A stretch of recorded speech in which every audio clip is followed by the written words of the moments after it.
Welcome everyone to Voices with Vervaeke. I'm very excited about this session. So we have Zevi. Now you just told me your last name and I forgot the pronunciation again. What is it? Slavin. Slavin from Yes. Seekers of Unity. As many of you know from the announcements, this is part 2 of an ongoing discussion that Zevi and I are having on what you might call the philosophy and the cognitive science of mysticism. What do they have to say respectively? What do they have to say together? Do they disagree? And it's been incredibly rich. I encountered Zevi not that long ago, and it's funny because we had an extended conversation. I feel like I've got a somewhat intimate connection with him, but I just met him not that long ago. I basically met him yesterday. Well, not in person, but virtually in person. And it was just shortly before that, I had seen a brilliant video. I highly recommend it. I recommended it at the time. A brilliant video on whether or not Spinoza was a mystic. And he laid out a careful 5-point argument. It was both exegetical and logically presented in a fashion very reasonable and very plausible. And it's all right. It was a position that I also agree with for independent arguments, but I thought it was just well done. I highly recommend you check it out, and the other work he's doing on Spinoza. I'm intending to make my way through those. And then I commented on how brilliant it was, and he reached out to me and he said he'd watched Awakening for the Meaning Crisis, and so we thought we should start talking. But I think it'd be good right now, Zevi, if you took sort of center stage, even though there's no stage, and talk a little bit about yourself. When I was on your channel, I did some of my autobiography, and you alluded to some connections, but maybe open it up a bit more, and then where you're coming at, and then what are your main projects and goals for your YouTube channel, Seekers of Unity, because I think it's a channel that should have a higher prominence. So I'm going to turn it over to you. Firstly, thank you so much, John, for having me on. It's a real pleasure to sit and to talk and connect with you. We're in a really fascinating space where we're trying to find community and find conversation and find relation and find intimacy, and doing it through screens is a very fascinating challenge. Yeah. Whether at all we can create community and relationships like this is a great question. But if there's anything that's been proven from the past 2 days, there definitely is possible. There definitely is a possibility, at least on a one-to-one basis, because I do feel already quite close to you. And I think part of that is with your own theory of love, which is that there's mutual and reciprocal self-disclosure. Yes. So you shared of your story and your intimate and personal story, which was really very touching and resonated very deeply with me. So let's respond in turn. My story is different, as everyone's story is, in a beautifully different yet fundamentally sometimes similar way.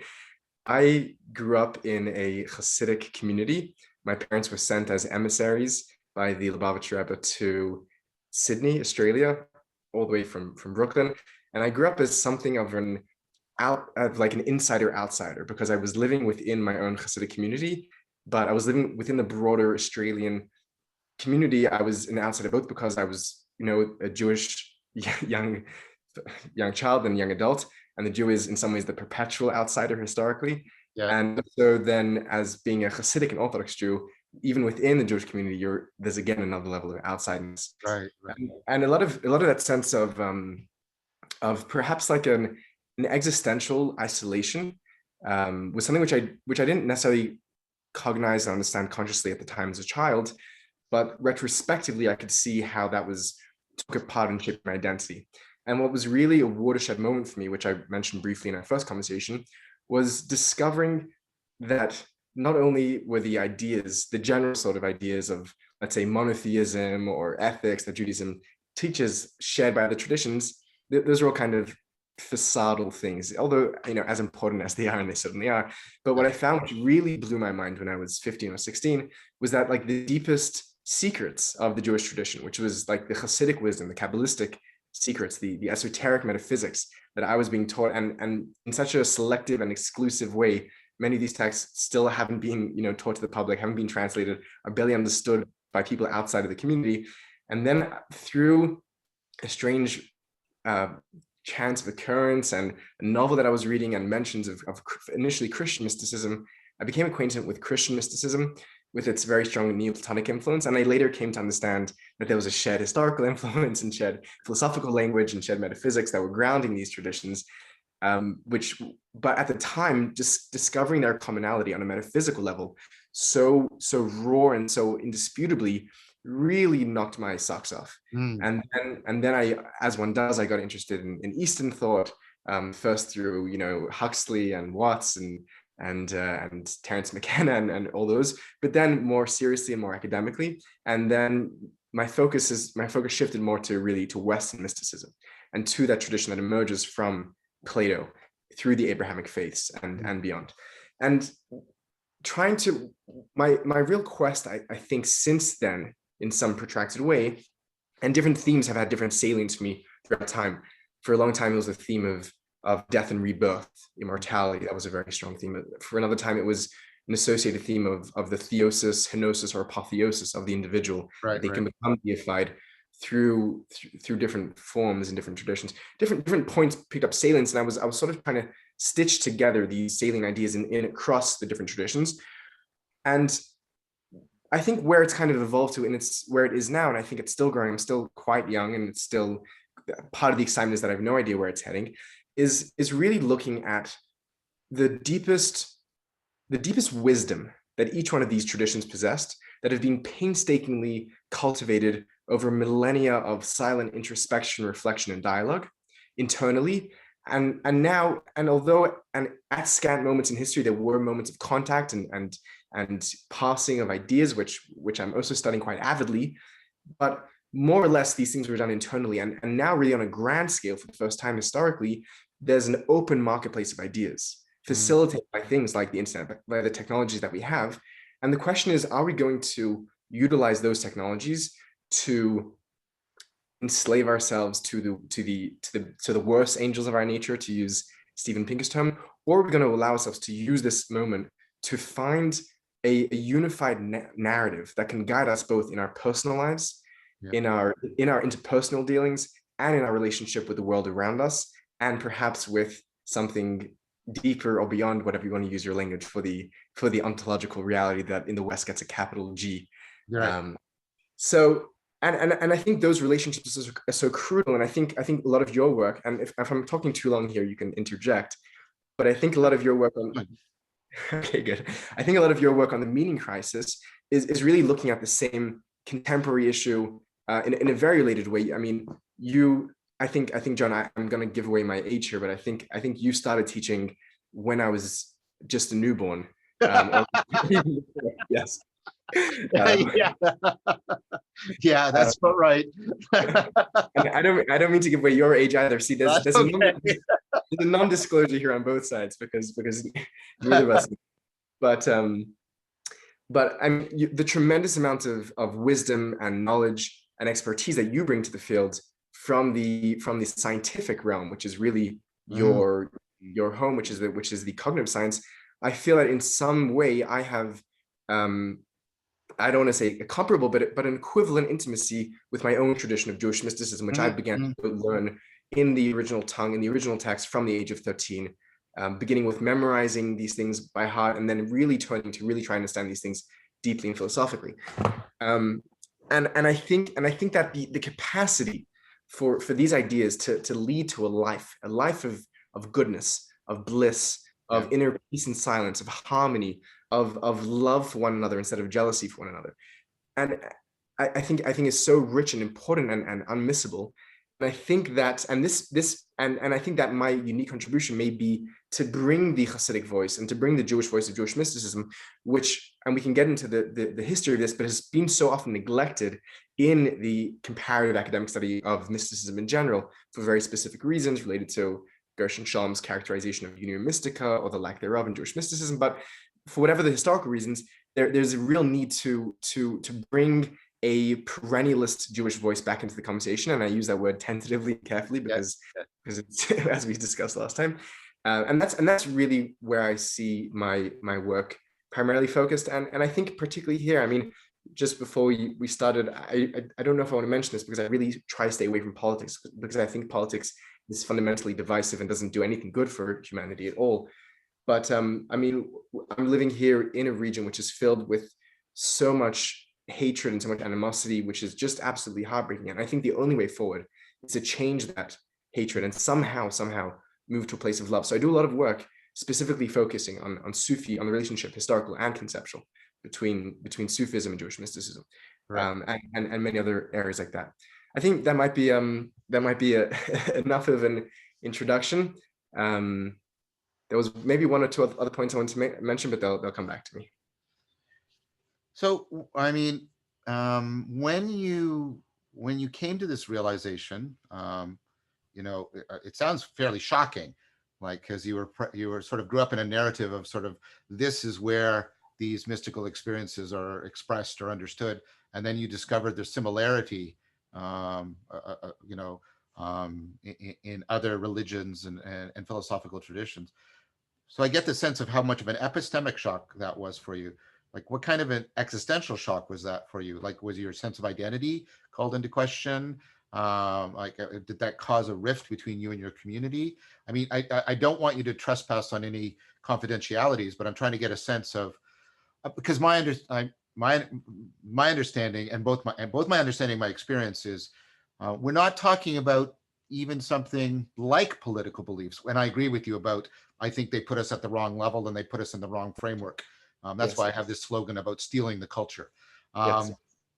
I agree with you. So, but I think the kind of things what you've been talking about, what I talked about last time, these are more foundational. These are even at the political level. These are at like the ontological, existential, your worldview, cognitive, cultural grammar level.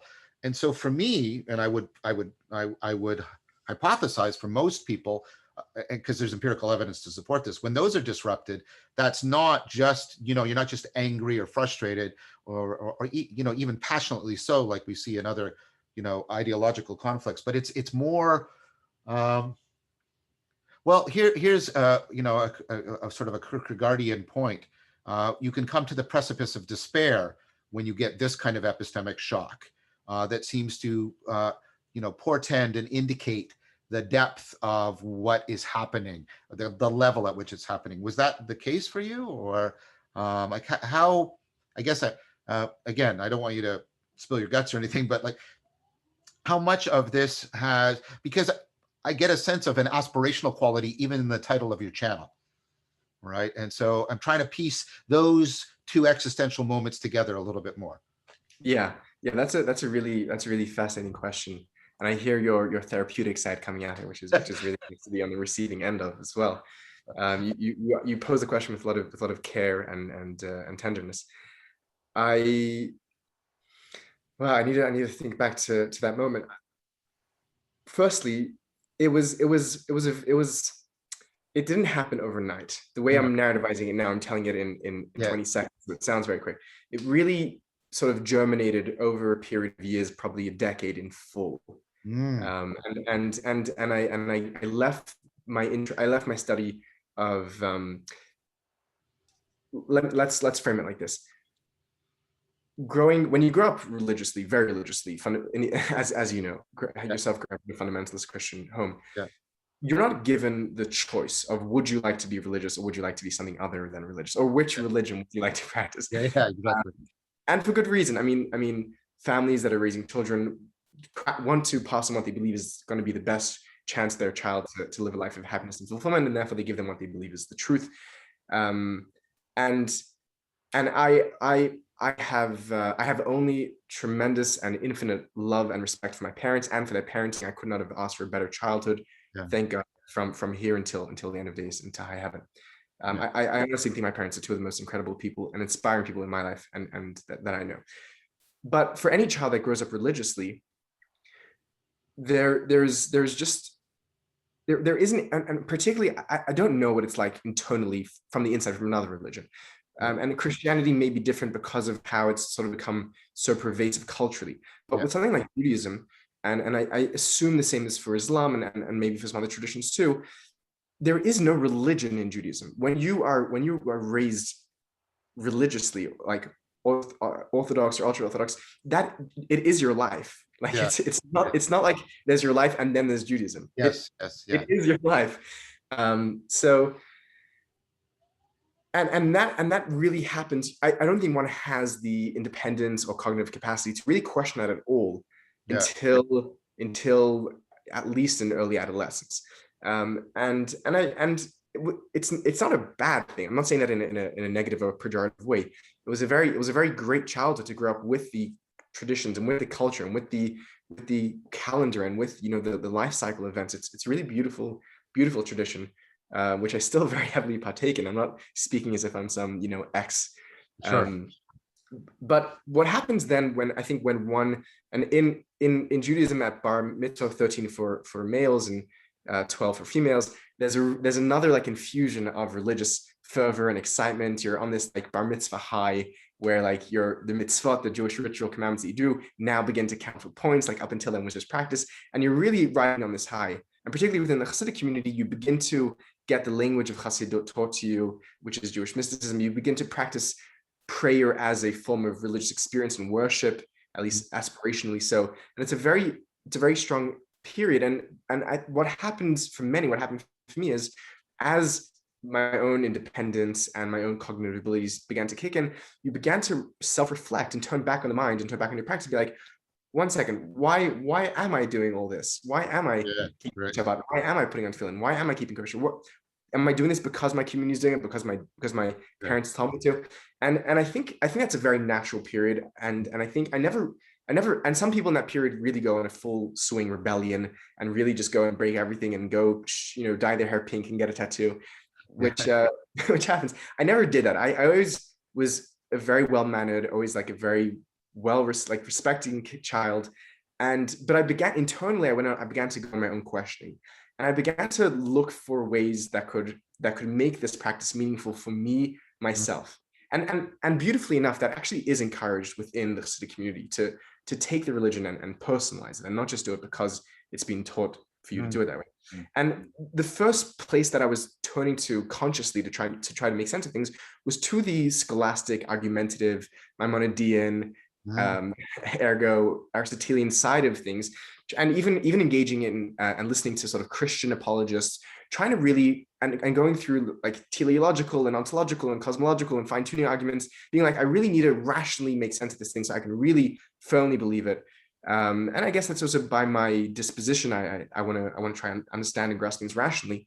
And that project, not that I was talking about this with anyone, it was a very private project, but it was really failing for me. And yeah, and with discovering Kantian critiques of these kinds of knowledge and the complexities of terms like essence and existence, which you don't really get in medieval philosophy, but with the brunt of modern philosophy, that project became less and less tenable. And there was I would say there was an internal loss of faith where I was kind of keeping facade externally and keeping practice because I was belonging to a community and I had my friendship circles, but internally it was just crumbling. It was really just anything could blow it over. And two things happened simultaneously. One of them I'm more at liberty to speak to, and one of them I'll have to maybe wait till I feel ready for it.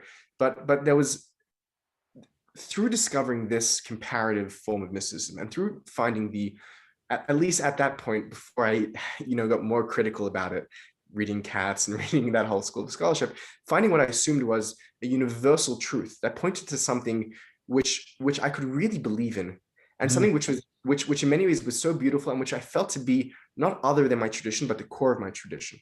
Right. In a way that was vivifying and inspiring for me, in a way that didn't need me to reject anyone else in that process. And the universality of that. A lot of people, when they go into comparative religion, it destroys their own faith. To me, I had just the opposite. My faith was already being destroyed. It was discovering the comparative element in mysticism that allowed me to rebuild my faith, both rationally, because I think there's very good logical argumentation for mysticism, and I've developed that case, and we discussed last time a little, and I did a 2-hour segment with Justin Sledge, who's a a great PhD in philosophy who has his own channel here, Esoterica, where we really go into the nuts and bolts of that debate. And I think metaphysically, there's a very good case to make, as you make as well. Scientifically and cognitive psychologically, as you and others are making it, there's a great case. But more than that, I think that there's a really good case to be made aesthetically. There's a real beauty, there's a real poetic justice and resonance to it. And speaking about justice, I think there's also a real ethical vision that emerges from it, which I think is really incomparable in its power and beauty. So it's on those three legs really that I began to rebuild my faith in humanity, in a new conception of the divine, and letting go of your old conception of the divine to embrace a new one may be the most difficult thing for a religious person to do, because the divine, by definition, is the most important, the most profound, highest concept definitionally. And allowing the death of God and to discover the God beyond God, as a phrase that you're oft using, is a terrifying experience. And I think that there definitely was a death and rebirth. And I don't want to make it sound as if I've discovered it and I've made it and I'm now here at the top of the mountain. No. I'm like deeply flawed like everyone else, but it's a journey, and it's a beautiful journey. So maybe that answers your question a little. No, I think that was great. And I like the way you invoke the true, the good, and the beautiful, and the fact that not only are they being sort of separately revivified for you, I get a sense that they were also their potential integration and reunification was being revivified for you. Like you were, like it could be. I mean, people have experiences where the true becomes more important to them, or the beautiful, or the good, or perhaps even all three. But it sounds like it wasn't just all three. It was like almost a Neoplatonic, right? They're just three different aspects of the same thing. Is that a fair description? Yeah, I think that's actually very accurately and beautifully put. And I think perhaps earlier in my journey, because I was transitioning from trying to find truth, it may have been a truth factor which was more salient. But I think as my journey has progressed and matured, it's definitely become the fact that those three things are not separate at all. And we began to discuss this last time, where I think that the metaphysic and the ethic and the epistemology of mysticism are one.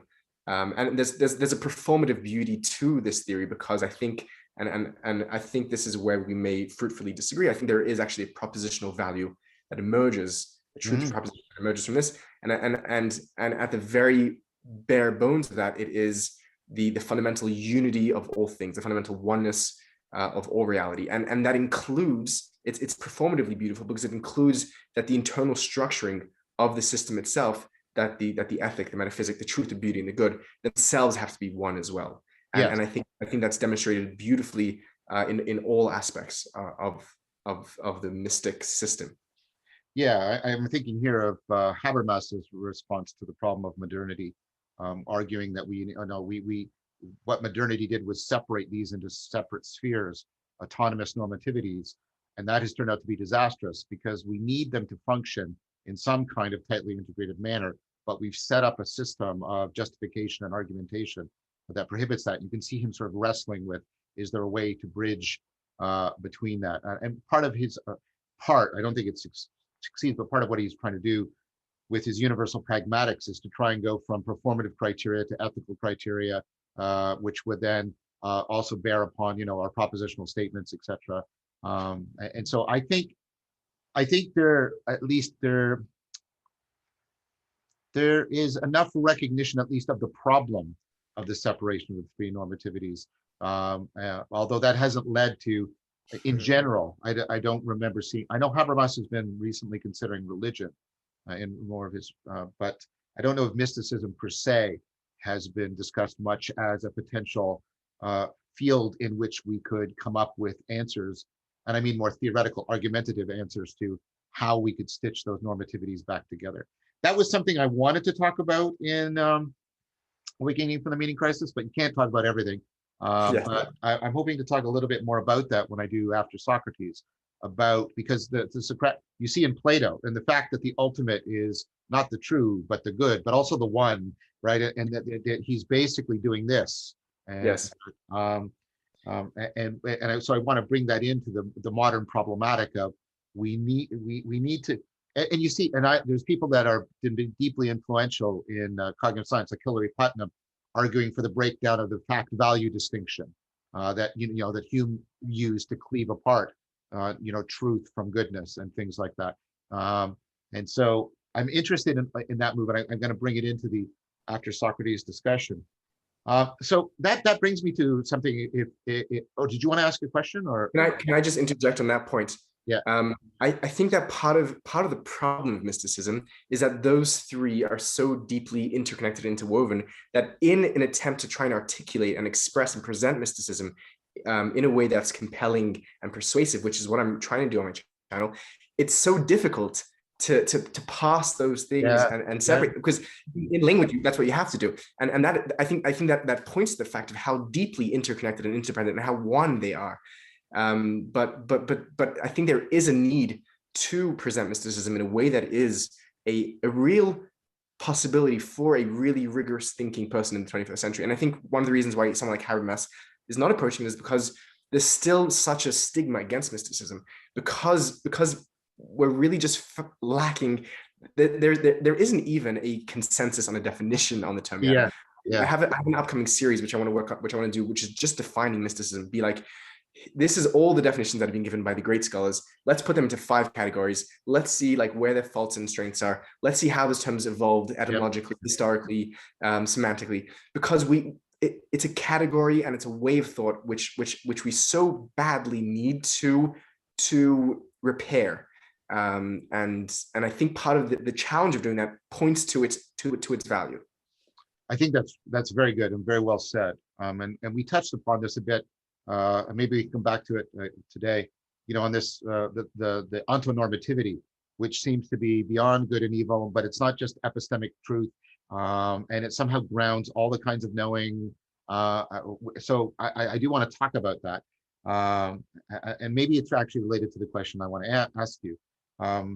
So take this in the spirit of kindness, because that's how it's offered. So it's more about trying to draw you out, because this is an argument that I made implicitly, and I'm going to make it explicitly. I'm planning a third series after Socrates. The God Beyond God is going to be the title of it. And so many people, in fact, you could make an argument even exegetically, but I'll just make it sort of more theoretically. Many people have argued that at the core of mysticism is some experience of non-duality. I don't like the word experience. I'm going to use a word that I tried to make more prevalent in the meaning crisis: a realization of non-duality, because I think that's a better way of putting it. Much better. Yeah. Okay. So there's the realization of non-duality, and then I would argue, and I don't think I'd be alone in the argument. I don't think I represent a consensus either, but I don't think I'm like a voice crying in the wilderness or anything like that. I think that many people see that there's a deep connection between non-dualism and non-theism as a position that transcends the usual dichotomy between atheism and theism, which seem to be bound into a set of propositions or presuppositions is perhaps stronger, that I think are transcended and I think at least retrospectively are critical of those shared presuppositions, that the core of our spirituality is belief, that the belief puts us into a relationship with some supreme being, some super thing, that what we should be primarily looking at is the evidence that will decide the undecidable debate between theism and atheism. I can go in more detail. I'm just giving you the gist of the idea. I think there's about 5 or 6 of these presuppositions. But what I see, I'm impressed by the mystics often turning to language that is clearly and explicitly non-theistic. Plato's the good, right? Plotinus is the one. Eckhart's Godhead, right? Spinoza's God or nature. I mean, it's very hard to make that a theistic argument. In fact, that's one of the most I think that's one of the most telling things about Spinoza. People will yell up and down confidently that he's an atheist or he's a theist or he's a pantheist, which is a type of theist, right? And so I think you can make the strong place that there's clearly something in the non-duality experience that tends to be retrospectively tied to a non-theism that is seen as transcending the theism-atheism debate. I'm particularly interested in that because I think that might be relevant to something you alluded to already, which is a way of addressing the culture wars in a deep way. that I think could be potentially not only just intellectually satisfying, but point people to ways of life and realizations that could genuinely transform them so that they're more compassionately disposed towards each other. There's that. And then I have, and I think this is convergent with, the argument that John Hicks makes in the interpretation of religion in the fifth dimension, when he says the best interpretation to make of the perennial nature of the theism atheism debate is that the universe is in some sense spiritually ambiguous on this question, that it provides, I think it's a great meta argument, it provides enough evidence for both without enough evidence to determine the debate between either. And then he argues for basically a kind of non-theism. He says the really real can be, we can relate to it personally, but we can equally relate to it impersonally. And of course, that means, he's basically thinking of it as transpersonal. And so there's also a deep connection. That's the third point of convergence, sorry. You've got sort of what I would say the mystical pointer, and then you've got the sort of Hicksian type argument, the meta argument. And then you've got this argument that is basically saying, well, we're getting the rise out of, the clinical therapeutic domain of the category of the transpersonal, which seems to supersede, it's intended to supersede the personal and the impersonal, which also seems to be some of the underlying, at least Aristotelian grammar of the theism-atheism debate. And so I'm wondering what you think about all of that. That was a bit of I was trying to keep it brief, but I'm not telling you, well, if you want to, I'm not precluding you either, but I'm not demanding from you or even requesting from you that you give me like your final definition of God or the sacred. But I just want to know, just open resonance. How do you respond? How does that land for you? Yeah. That proposal that there seems to be, across cultures, across religions, across different historical periods, deep connections between the non-duality and the non-theism. Yeah, wow, that's a huge question. It's like the $1 million question, and I think that because it's such an important question, it has to be approached so carefully and thoughtfully. Please. Oh, sorry. I hope I didn't come off as trying to be exhaustive or complete. I was just trying to be gestural. I was just trying to give you some background. Yes, no, I feel exactly to what you're gesturing. If I mean it helps to explicate the question and to get it out there, but I in another parallel universe, I could have stopped you 5 seconds in and said, I know exactly what you're saying, what you're getting at. I think when it comes to God and God language, the language that we humans use to refer to the ultimate reality, it's both such a stupid and trivial discussion and such an important discussion. Yeah, it's stupid because there's a level of interaction with this discussion where people just want to hear a category. They want to throw you into the atheist box, the theist box, the deist box, the atheist box. And that's something which is so stupid. And I think for someone like that, I'd rather not give any titles, because they're not coming to be challenged. They're not coming to learn. They're just coming to box people, and there's enough boxing in the world. So but I think when we can open up these labels and open up these terms and see what they might refer to and what those references might imply about reality. See, I think the real question is when we say what is the nature of the divine, or how do you characterize yourself? I think what we're really asking is, what is the nature of reality, and how do you see reality itself? Yes. And that's such an important question, because the metaphysical and the ontological convictions that we have about reality is what defines the way that we go ahead and live our lives and make our decisions. Totally. Yep.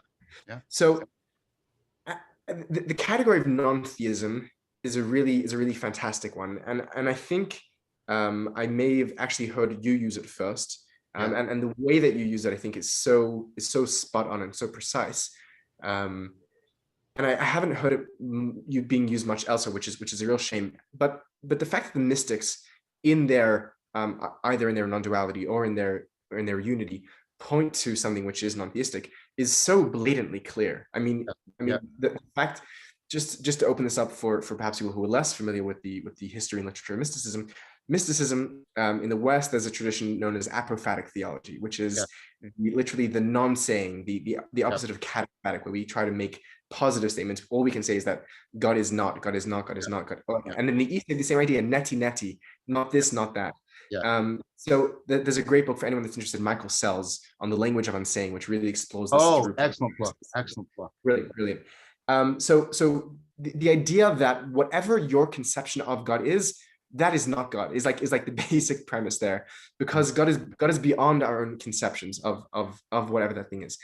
And the problem is that same word, that same three-letter English word, God, for one person means something which is so ineffable and so sublime and so demanding and a perpetual existential challenge to their very being and behavior.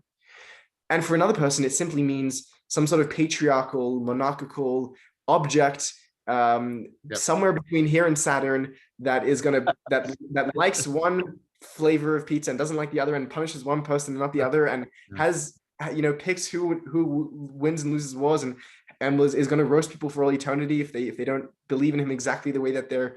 So there's a real tragedy and porpoisy in our language here. Yes. When we're trying to describe two things that could not be more diametrically opposed to one another. This is all on the theoretical, and I think for that reason, having a category like non-theism is such an important one, because it really, what it says is that this whole debate is a pointless one, because it's really missing the point. If you think that there is some, you know, Russelline teapot object out there that either can be disproven, you've missed the point entirely. And this is all on the theoretical, and I want to move to the personal here, if you will let me. Yeah.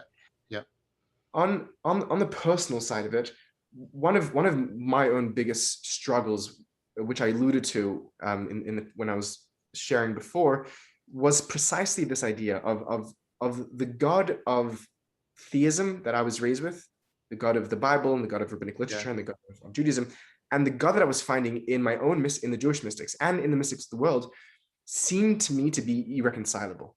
And if there was any question that literally gnawed at my soul and kept me up for nights on end, it was this question. And wherever I was, whenever I met a wise person who I felt like might have some insight, be they a rabbi or a pastor, or a teacher, a grandmother, this was the question I would pose to them. And I sat down and I recorded these conversations. I have hundreds of such conversations, and one day I'll do something with them, God willing. But it's a question which drove me crazy, of this new God that I've discovered, which is beyond, which is the non-theistic, which is it seems so sublime and beautiful and compelling and challenging. What do I do with this old God, with you know, my childhood God? And I still don't know if I've reconciled that issue, and I'm in two minds about it. Part of me believes first, initially I thought I had to just completely eradicate that God, get rid of it, and I became like a militant non-theist. Possibility. And maybe in more maturity or in moments of softness, I'm realizing that maybe there is space in one's life, in moments of toughness, where one can relate to the personified God, and where there's a God as a mother or father to cry to.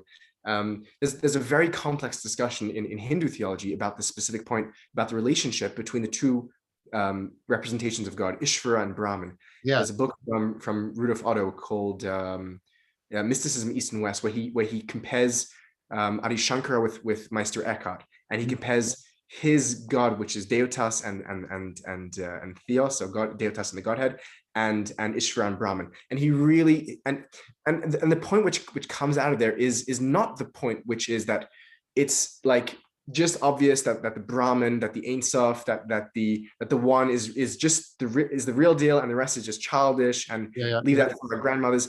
It's that there's actually a real place for a divine personification that we understand to be a mask of God and not the ultimate. And there's room to incorporate that into a complex theology in Weltanschauung. So this is why I don't have a clear answer to this question. No, that's fine. Neither do I. But I wonder, I didn't want to interrupt you, but, and so you can pick this up as you wish. So I see one, I don't know. I think, give me one second. I think I have a cup somewhere here instead of drinking out of the bottle like a hooligan. Okay.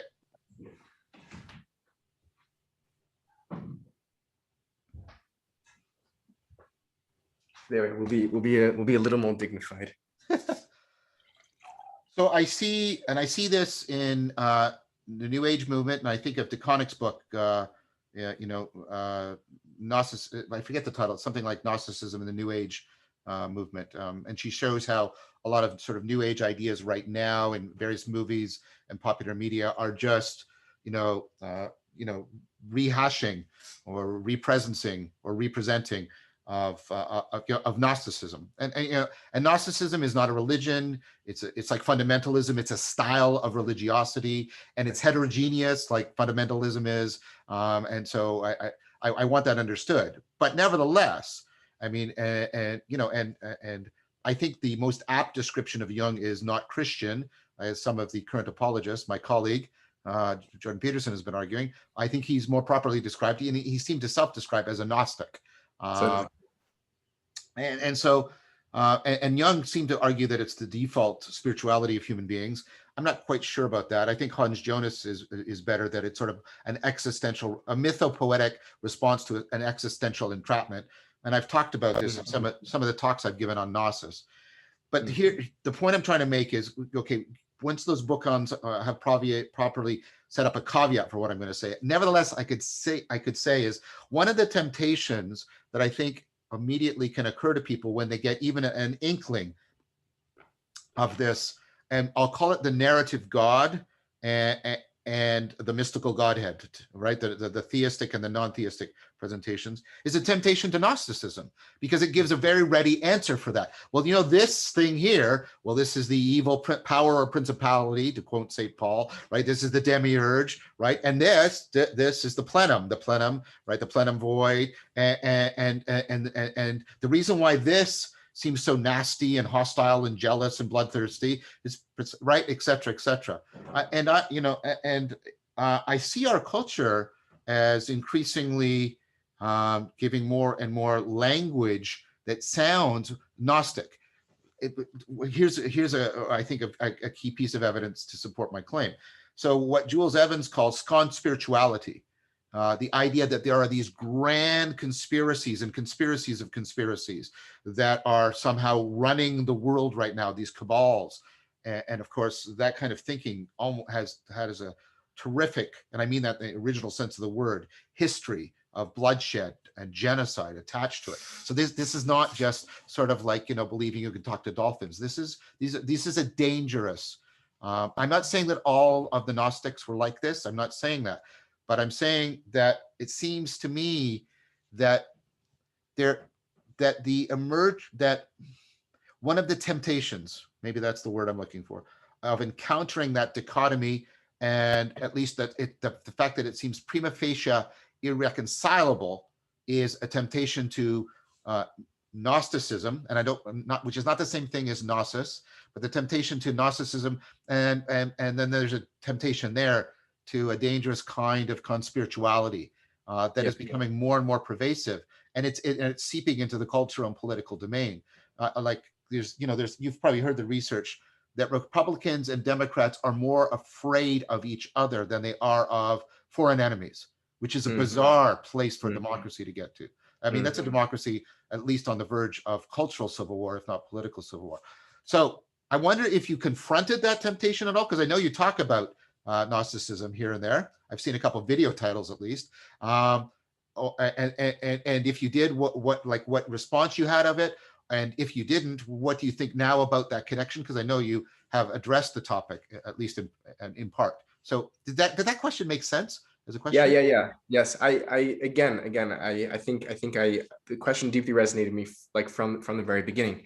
Right. And Gnosticism is something which I have been fascinated by. I've done work on Jung specifically. I did a series looking at Jung's relationship to Jewish mysticism, both textually, historically, and conceptually. Harold Bloom's work, sort of a poetic expression of Gnosticism, has been very inspiring.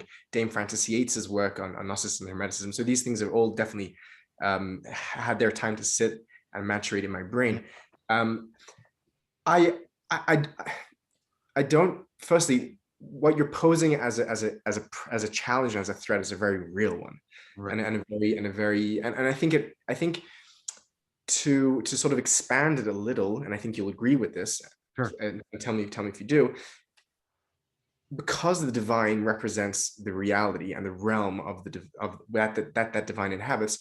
When we say that there is a plenum or a godhead and a demiurge, we're not just saying that there's an evil entity, the God of the Hebrew Testament, the God of the, what am I saying? God of the Hebrew Bible, which is evil. What we're saying is that this world, which is the creation of the demiurge, Yeah, it's the two world mythology which you speak about. That this world is fallen and corrupt and broken and shattered, and even, I mean, even Plotinus, in his, even though he's an anti-Gnostic in many senses, you see even in him the talk of matter as privation. right. Proclus So corrects that. I think Proclus corrects that, but I think that's definitely the case. Yes. So I think that as we started earlier, when we speak about God, we're never just speaking about God. We're speaking about that entire strata of reality that it's representing, and to bifurcate those two realities and say this one is bad and this one is good, leads to a fragmented consciousness and psyche. And I think Jung was very well aware of this, and I think that problem is all. I'm just sort of compounding the problem, then I'll get to what I think maybe my own personal response. No, that's a good point. I'm in agreement with it. That's a good point. I am. Okay, so good. So, and I think as well what you mentioned in terms of the American political scene, where I think that split reality, which happens sort of on the vertical, we introduce into the horizontal, where it's us and them, and they are the evil, they are the demonic, they are the demiurgical, and we are of the light, we are of, and so I think that what happens horizontally happens vertically and vice versa. I agree. Necessarily. And so the danger there is huge. Now to maybe answer the question, I think that in my own personal journey, there may have been some sort of upset because the relationship with God, particularly when it's a personal God, right, which is the God that most children are given, when you're upset with it, you're upset with it personally, and there may have been some of that personal upset towards that character, that concept, that narrative. I was never really tempted to go down the Gnostic route of demonizing, but it was always a question of do I abandon it? Do I salvage it? Can I work with it? Does it need to be eradicated? That was more of the question for me. And I wanted to say this actually part of the previous answer, but it's actually more relevant now. I think part of and this is my own conjecture. I think part of the genius of the Jewish mystical tradition, in addition to my passion for looking at the universality of mysticism, I also really want to know what is each tradition, what is the genius of each particular tradition in its experience, theory, and practice, and that question is as important and as beautiful as the question of universality. Right. And the two of them only strengthen one another. So when I turn to the genius of Jewish mysticism, and I break mysticism into experience, theory, and practice, and I want to know, so I'm asking what the genius is in practice, something which many have spoken about, and I've spoken about how it integrates the spiritual with the mundane, with the material, with the everyday, which is not separate from what I'm about to say in the realm of theory. But I think the genius in Jewish theory is that there are many names for God in the Jewish tradition, and that the Kabbalists adopt, but two prime names is God the Tetragrammaton, the ineffable, the Yud Kei Vav Kei, which was only said by the high priest on the holiest day of the year, which Jews do not say, and most people who think they know how to pronounce it aren't pronouncing it because they've just Romanized the Latinized the word. But so there's that God, the Tetragrammaton, the transcendence, which is, and then there's God, which is Elohim, and that is God as manifest, as indwelling, as and there's sometimes there's masculine, feminine process which is invoked there, and the Kabbalists really have these two very strong categories, and the relationship between what's pronounced as Havaya, to not say the word, or just Hashem, just literally the name, Right. and Elohim. Havaya and Elohim is a very complex relationship, and the Kabbalists go at great lengths and work first to establish what these two names mean, and how they're different, and what their character and what their constitution is.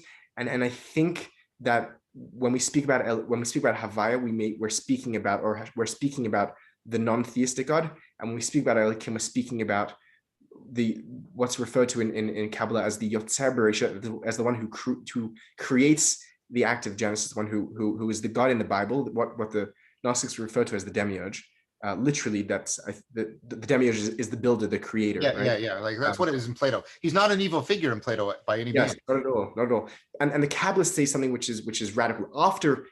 After spending tremendous amounts of time and effort to establish the independence and difference and character and uniqueness of these two characters, they say that they come to say that based on the only real affirmation of faith that Jews have, which is undisputed because every other affirmation of faith really didn't go down well in Jewish history, is Shema Yisrael Hashem Elokeinu Hashem Echad.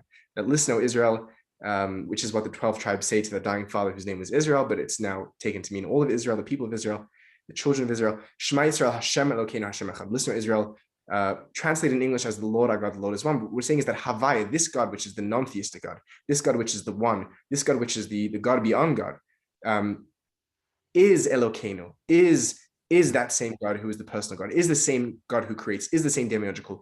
Because the mystic must fundamentally unite, these two things must become one. And the work of the Kabbalist is liached yichudim, is to create unifications, is to reunify. Often what's described very erotically and sexually is to reunify these two sides of the divine. And in every action that a Jew does functioning within the Kabbalistic system, they're working to create that union.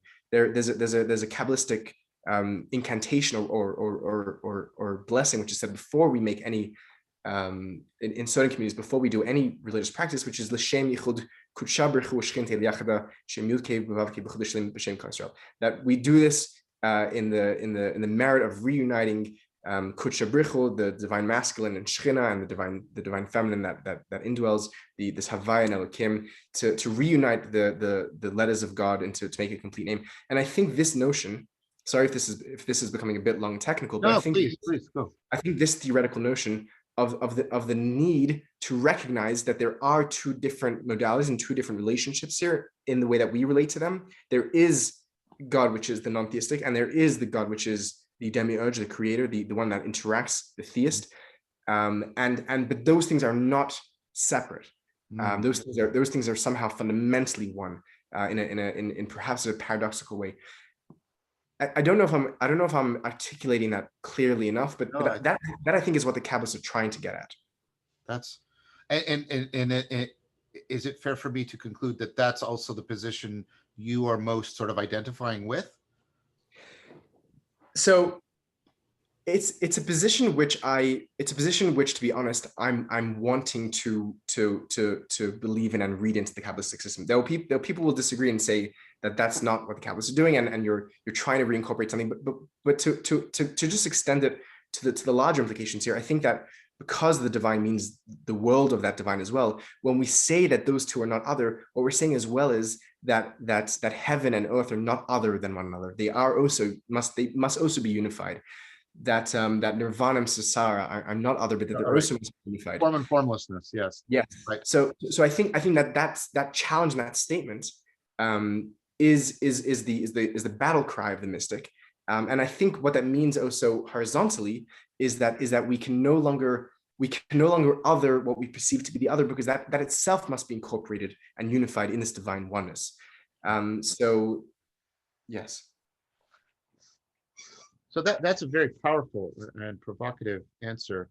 I'm right now working my way. I've worked my way through Thomas Chetham's work, and I've talked with Thomas, and now I'm sort of along the way, and I'm doing it more. I'm working my way through Corban, and Corban's notion of the angel. And I don't want to trespass onto your area, but he talks about it obviously within Persian religiosity, which is not just Islam, by the way. He's also talking about Zoroastrianism, etc., etc. But he talks about this idea that the angel is the imaginal aspect, which is So again, you know this better than I do, and if I make a mistake, you just jump on me, and I won't be offended. But I'm thinking of things like, where he talks about, even in the Hebrew Bible, there's, the angel of the Lord or the angel of death, and and somehow this is like an action of God, but it's also something that for which God bears responsibility. Like, well, who did this? Well, it was God, right? Or right. And he talks about the fact that there is this. I guess the best way I've tried to talk about it, I don't know if this is helpful. There's this non-logical identity going on. So that brings up something very interesting, because there's two things that come out of that for me as a question, and I have this ongoing discussion with Jonathan Pajot around this, which is because you invoke heaven and earth, and he does a lot, and he takes a position which you can see in at least some strands of Neoplatonism of seeing this hierarchical, Yes. right? Right. So the relationship between the Godhead and the God is a hierarchical one, where the lower is in some sense subordinate, these in the language, subordinate below the higher. And of course, there's a sort of proposition that reality is therefore itself inherently hierarchical because of that. And you can see that in, like I see, classic reading of Plotinus as an emanation, right? And it's emanation all the way down. And that's why Plotinus thought the bottom level was evil, because it was so far, so much less. So matter was evil for Plotinus. And I think in a very problematic way. And so that's one thing that might come out of that. We say, well, the way they are non-logically identical is because they're in a hierarchy. That's one answer that has been given. And what I'm trying to do is sort of present that to you in a problematic way, because I think there's a lot of problems around that idea of, I think, and you've probably heard me argue this, I think the ontology that I think is emerging within cognitive science in its discourse with science at large is simultaneously its emergence all the way up and emanation all the way down, and at no place, right? Mm-hmm. Can you differentiate those? And I try to do this with the radical immanence of the suchness of things and the radical transcendence of the moreness of things, both transcending our categories, both ends. So that's one thing, one way in which, granted, let's say we put aside Gnosticism, but one way people have tried to interpret the non-logical identities hierarchically. Another one that is that I think seems also, I want to present and problematize, because I've talked a lot about it, and I've been in dialogue with people about it several times, Paul Vanderklay and Mary Cohen and other people, is people say, well, where we practice non-logical identity, we practice it in personal identity, right? Because I will look at a picture of myself as a 2-year-old and go, there I am. And that's not logical or categorical identity. And narrative, personal, so persons within narrative, and then they make that argument that ultimately it folds back into the personal, and the narrative is fundamental, because that's the only place where we get the non-logical identity to make any sense to us. And then you get hierarchy, and the two are often put together. You get personal narratives within hierarchy. And it seems to me, sorry, this is a bit of a long setup, but it seems to me, and I've been trying to say, it seems to me developmentally that that dialogos precedes and makes possible narrative, right? And that mysticism, right? And if you want to call this down here dialogue and this up here dialogos, there's something that takes us beyond narrative, that subverts narrative, so that we can enter into the mystical version of non-logical identity that is inherently not hierarchical and inherently non-narrative. So that was a long way, but I guess I want to include you in, and I want to get you into this discussion, because this is sort of the meta discussion I'm having around the ontology right now. I'm so glad you posed that question, because it really is the logical follow-up to what we just discussed, and all I can really do here is share the metaphysics of the mystical tradition which I know most intimately, which is Jewish mysticism, with the advantage of having a bit of philosophical and comparative literacy as well. So firstly, there's a question of the framing of reality that we're posing the question from. And that's ubiquitous in mystical traditions, where from a certain perspective, it will be true to say that God is not X, but from the other perspective, it would be ludicrous to say that God is not X. And we would have to, and both of those are true based on which level of reality you're framing things on. And I think a conditional truth is not a difficult thing in any logical system or any everyday speech even. So that's one point. Speaking more directly to the metaphysical point here of what you're referring to, which Arthur Lovejoy refers to as the great chain of being, in a book that launches the entire field of history of ideas, which is called the Great Chain of Being, which is then taken up by thinkers that are less academic. Ken Wilber has made a big deal of this. Not that I'm not trying to advocate for any particular thinker here, but the notion that almost every single mystical tradition has some sort of hierarchy of being to try and explain what they experienced, which was a fundamental unity and the multiplicity of reality, and to try and reconcile those two. Because they're incompatible, we must come up with some sort of great chain of being. And at some point, and the problem with all these chains of beings, and the Kabbalists spend more pages in this than almost anything else, is that there must, however big your chain is, there's always an intermediary level, right? There must be some point where you've gone from emanator to emanation, right? And for the Kabbalists, does that happen in Keter? Does it happen in the essence of Keter? Does it happen in the upper essence of Keter? This is a never-ending debate. So this is the attempted answer, and it's Neoplatonism, it's Gnosticism, it's alien Gnosticism, it's Sufism, it's Christian mysticism, it's everyone, and Eastern mysticism as well. They have the same structures of reality. However, within the metaphysics of Jewish mysticism and other traditions, there is language. There's three modes by which this hierarchy of being is supposed to be, or perspectives on how it can be seen. And that's very important because it makes it non-essential or non-exclusive, and it becomes, we remember that it's just the finger pointing at the moon. It's not the moon itself, and therefore there must be different ways that it can be understood and deconstructed and whatnot. And within the Jewish mystical tradition, we speak about three modes of divine world relation through this great chain of being. The first one is the simple one, which is as you're saying, there's the emanation. This is called Or Mali. It's the light. Light is as much in Sufi and Persian forms of religiosity. Light means the nur. It's the essence, the energy, the flow, the life force, whatever it is, the chi. The light is the term that Kabbalists use. So the light that emanates from the divine, a metaphor, which comes down to reality, comes down in a straight row, and it goes back up, and then so that chain up and down. That's known literally as Or Yashar. It's the straight light. And that's one way, and that's sort of what that means psychologically and cognitively, is that is the simple, we're down here at the bottom, God is up there at the top, and there is a continuum, and we can ascend that Jacob's ladder. The next way and that's also seen as masculine because it's phallic. Right. I hadn't thought about that. Right. Yeah. Yes.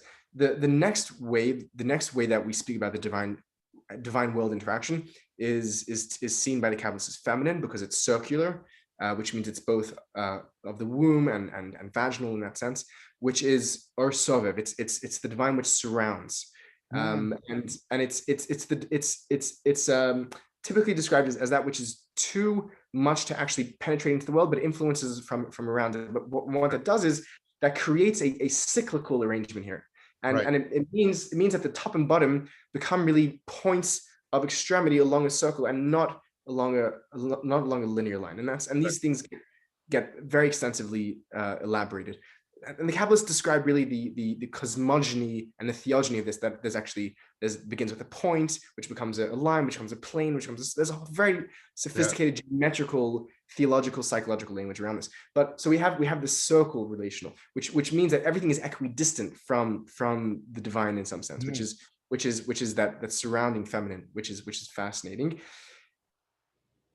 And that begins to deconstruct our simple linear conception of reality, cosmos. The next step, which mystics take, Jewish mystics and other mystics, which really just shatter this whole thing to pieces, is the notion of what's referred to as etzem, or essence, which means that there's no up, there's no down, there's no circle, there's no line, there's no integration of the circle line into a spiral. There's only one thing, and that is the essence, that is the wujud of God in Islam, and that is the only thing in existence, and therefore there's nothing which is non-essential, and there's nothing which is essential. It's the absolute complete deconstruction of any category here. Right. Which means that the top and the bottom, these all become irrelevant, because you can no longer have a top and the bottom when you're speaking about essence. It's the infinitesimal point, which is the everything, which is the nothing, and the essence collapses the whole system into a way where there's no longer the possibility of talking about a material world which is far from the divine becomes impossible. And in fact, the way that the later Hasidic mystics speak about it is that actually in corporeal reality, we can see we can come to reveal the unrevealable essence of God in the materiality of nature. And the language of essence becomes becomes an explosive and dynamic theological and philosophical metaphysical principle for the Jewish mystical tradition. And I think the same thing happens, and we spoke about this last time, the same thing happens in late stage Buddhism, where I think over there the language is the inverse. It's the non-essence, but once you're at a point of essence or non-essence, the everything and nothing is the same. Yeah. So that's in response to the first point that you made. But the Kabbalists will constantly use these three. Even when they speak of the essence, they'll switch back and speak about the straight light. They'll speak about the round light. They'll be switching in and out of these metaphors based on what they need to do. There's a real fluidity and flexibility in that. It's like the other point which I wanted to make which was referring to what you said about dialogos. Yeah. Unless you should I go into that point, or is there something you wanted to? No. Please go into that point. So one of again another earth-shattering. Let me just open a window here. Give me 1 second. Yeah.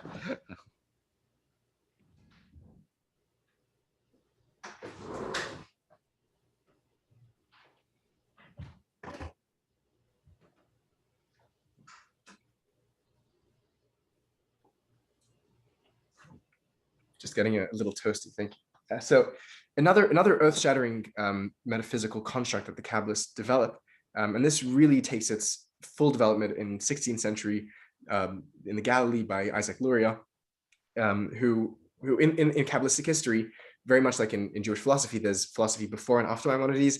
In Kabbalah, there's Kabbalah before and after Luria.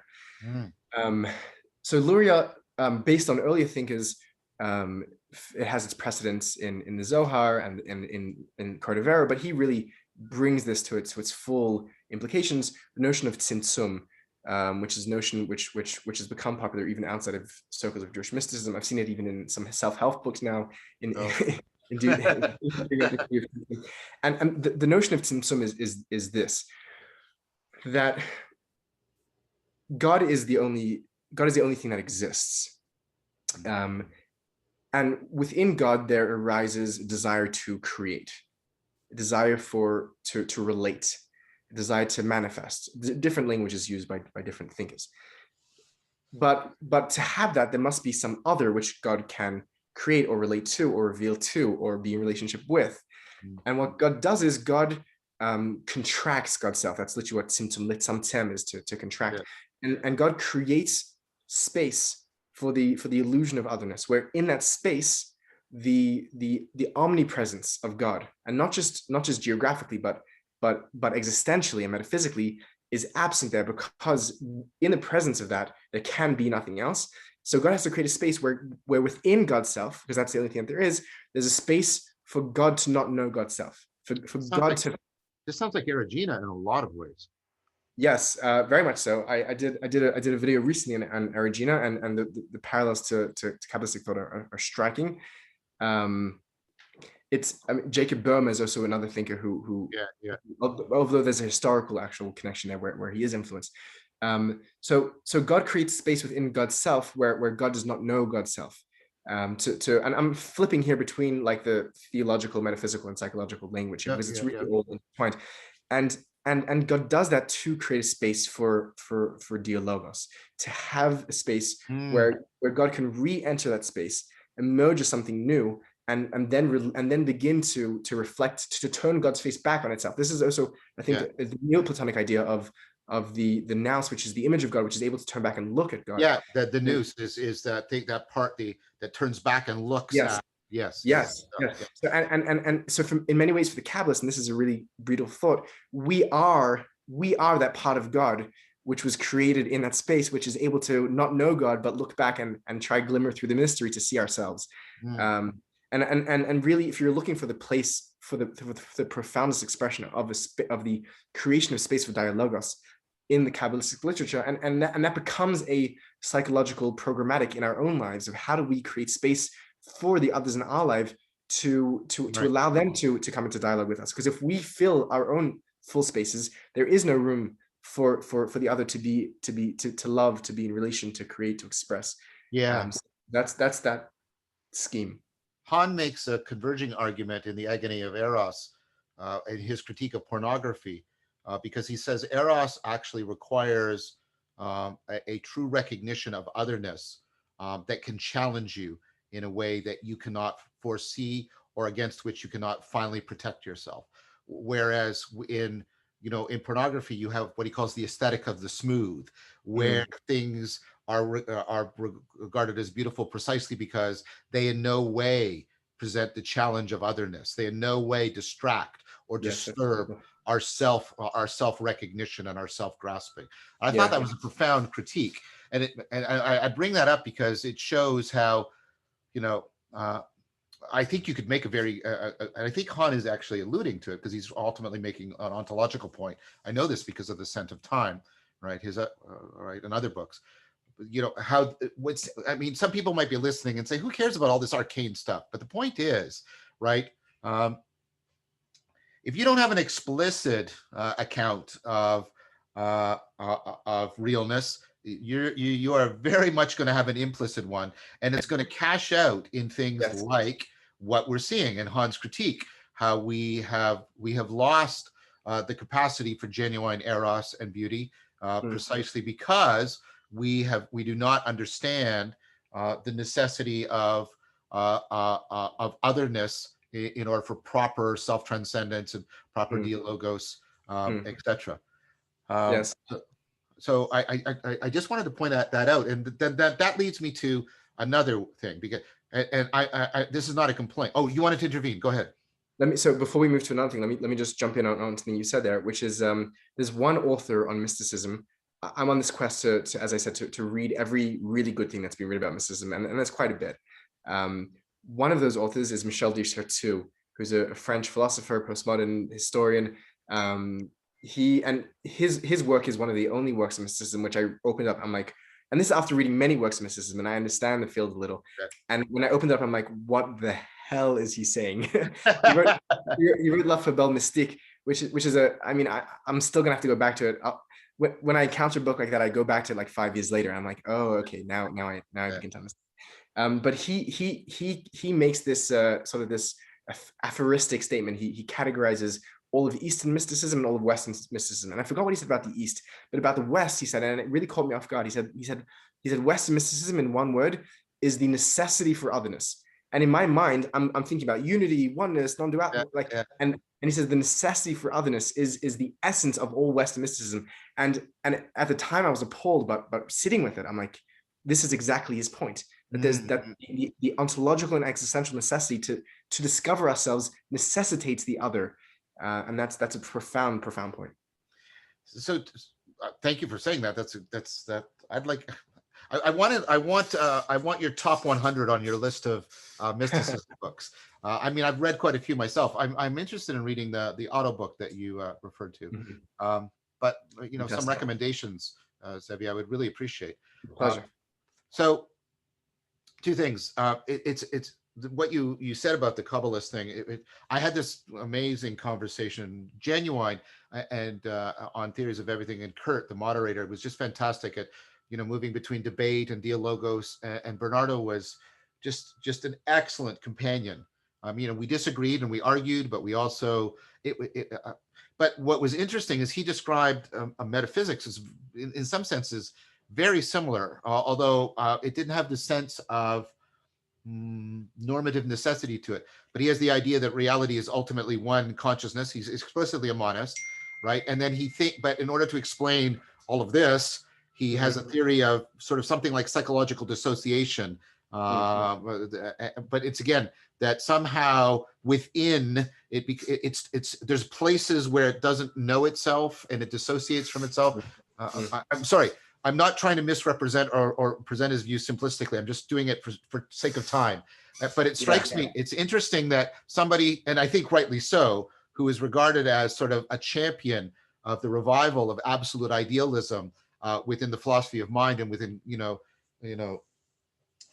theories of mind in general, Kastrup is basically proposing something that has some remarkable similarities to the Kabbalistic thing you were just, the Kabbalistic movement you were just talking about.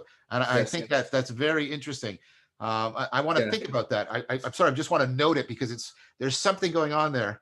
I find it fascinating that something like this happens, and it happens to me all the time, where I'll just be sort of explaining something in the depths of my own tradition, and then someone coming from an entirely like left field place will be like, yeah, like I'm expounding the exact same metaphysic to a point of nuance, which is so. I was reading recently Randall Stutzer, which will be on that 100 list, the Unity of Mystical Traditions, and get this. Within the Kabbalistic tradition, there's a 200-300 year debate about how to understand this act of Tzimtzum, whether it's to be read figuratively or literally, and the nuances in that debate. I'm reading Stutzel, and the same thing is emerging in, I think it was in Bonn, mysticism in a form of like Eastern mysticism, where the exact same debates are being discussed about whether to understand their own form of occultation and concealment of the divine, and that process of disassociation or othering. And literally the same moves were being made in people that had absolutely no contact. And it blows my mind. And I think there's a logical necessity that leads to this form of questioning. But and I don't think anyone's going to sort of ridicule his ideas. I think he's up to his 5th PhD now. What number is he on? I don't know about that. I don't know. I just know of two. Two were mentioned in the discussion. But that's always amazing to see sort of in entirely disparate, unrelated fields, conceptually, historically, but the exact same. The preciseness of nuance of the exact same debates that emerge and the same points that come out just keep pointing back to how like fundamental this is, and how really logical this whole structure is. So, I mean, that brings me up to another point, because when I see things like that and I note them, and thank you for resonating with that. And so there's 3 responses, although maybe they're just one response with different aspects. One is, part of me, the cognitive scientist says, wow, whenever you find something like that, those kind of universals, you're looking at the guts of cognition. You're looking at the fundamentals of intelligibility.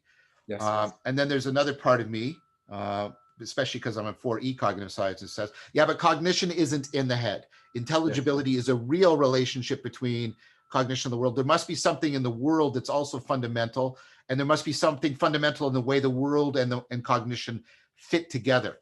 And so I've been trying to articulate that in terms of, I think, are very convergent with what you've been arguing here. So one of the things I'm taking away, what you call the divine, I call sacred, the sacred. I don't think there's much hangs on the difference there. That for me is for personal reasons. The divine tends to connote personalities in a particular way, right? Where I find the sacred a more neutral term. So, and your basic claim is, that sacredness and realness are interdefining in a profound way. And I think it's fair to say I tried to argue something very, very similar in Awakening from the Meaning Crisis, and some of the arguments I'd have going on about, that sacredness is a way of coming into relationship with the depth of reality and things like that. And then I tried to map that into something that I hadn't, I don't want to sound so promotional, but I think this is at least autobiographically true. I hadn't seen being done very much elsewhere. I'd seen seeds, but the idea that our sense of realness doesn't come in a single channel of experience, that our sense of realness is the conviction of our beliefs, The sense of realness is the power of our skills. And all of these have at one time or another been taken as the, the proper name for the sacred, right? That it's also the presence within our perspectival knowing, and then ultimately the sort of fittedness, belongingness, togetherness of participatory knowing. And that all of those, although theoretically I can do what I just did analytically, in our cognitive, I even want to say our cognitive existential phenomenology, they are interwoven together. I think we've got a culture that has made us think that everything is reducible, or all that exists is the propositional. But what I'm saying is the sense of realness seems to be, well, maybe this will be a better metaphor. It's multidimensional. It's multidimensional in that when we're pointing to realness, we're pointing to that which is found, but not found uniquely, in conviction, right? In power, in presence, and in fittedness. And the reason is because when you can have phenomenological experiences, and the existentialists are particularly helpful on this, where realness is undermined in only one of these channels, but it's nevertheless profound. For example, presence. We know from VR, virtual reality research, that this varies independent of various similitude, right? You can have a very realistic virtual world and people don't feel it's real because they don't get that sense of presence. That's important and perspectival. You, of course, get all kinds of weird derealizations, that can be pathological, where the participatory is lost. Where people think that all of their loved ones actually have been replaced by robots, even though nothing else has changed factually. There's that sense of fittedness gets damaged in the brain, and and then there's other symptoms syndromes where their own arm, right, is like, this isn't my arm, right? It looks exactly like my arm and I can move it, but it's not my arm. There's that. And of course, we have less pathological, although not necessarily less dangerous versions in loneliness, right? And in culture shock. And so that's where you can see the sense of realness disappearing at the participatory level, the perspectival level. The procedural level, of course, we all know this, when we feel very inept. Think of something like, although it is conflated with some of the others, but even like social awkwardness, and we get, right, we feel disempowered or futile. So one of the ways of making people feel that their existence is becoming unreal is if they're procedurally inept, their actions are futile. And then, of course, at the level of conviction and coherence, we know that, right, if things don't hang together well for people, that can be undermining of their sense of realness, and cognitive dissonances, Fessinger and all that evidence. Sorry, that was a long thing, but what I'm trying to say is, right, I think I am in agreement with you about sacredness and realness, and the multidimensionality of realness is something that I'm trying to unpack in terms of its phenomenology and functionality. But I'm wondering, I'm sorry, this is mostly metaphorical to pose this question. Is the mystical experience like something in which, the space-time continuum of the four dimensionalities of realness is disclosed to the person? Do you know what I'm trying to get at? Because although we can, in analysis and even in experience, the dimensions can come apart from each other. Yes. Fundamentally, right? Yes. It doesn't make sense that these are separate realities or anything like that, right? Yes. Sorry, this is a very clumsy. I'm being procedurally inept here, but I'm trying to get at, like, I'm trying to get at what I'm trying to move this into cognitive science, and I'm not trying to reduce it to cognitive science. Okay, very clear. But I'm trying to get in, like, what would that mean cognitively? I can see these different what I call the four ways of knowing, and analytically and experientially they get pulled apart. But I also see that there's some phenomenological functional continuum of them, and I'm wondering if the mystical experience might be a disclosure of that in some way. That's independent from some of the other arguments I have about other higher states of consciousness. It's a question that's just forming in my mind right now. Yeah, so I see that you're gesturing towards a question, so I'll try gesture towards an answer. That's completely fair. That's completely fair. That's completely fair. So let's begin with this.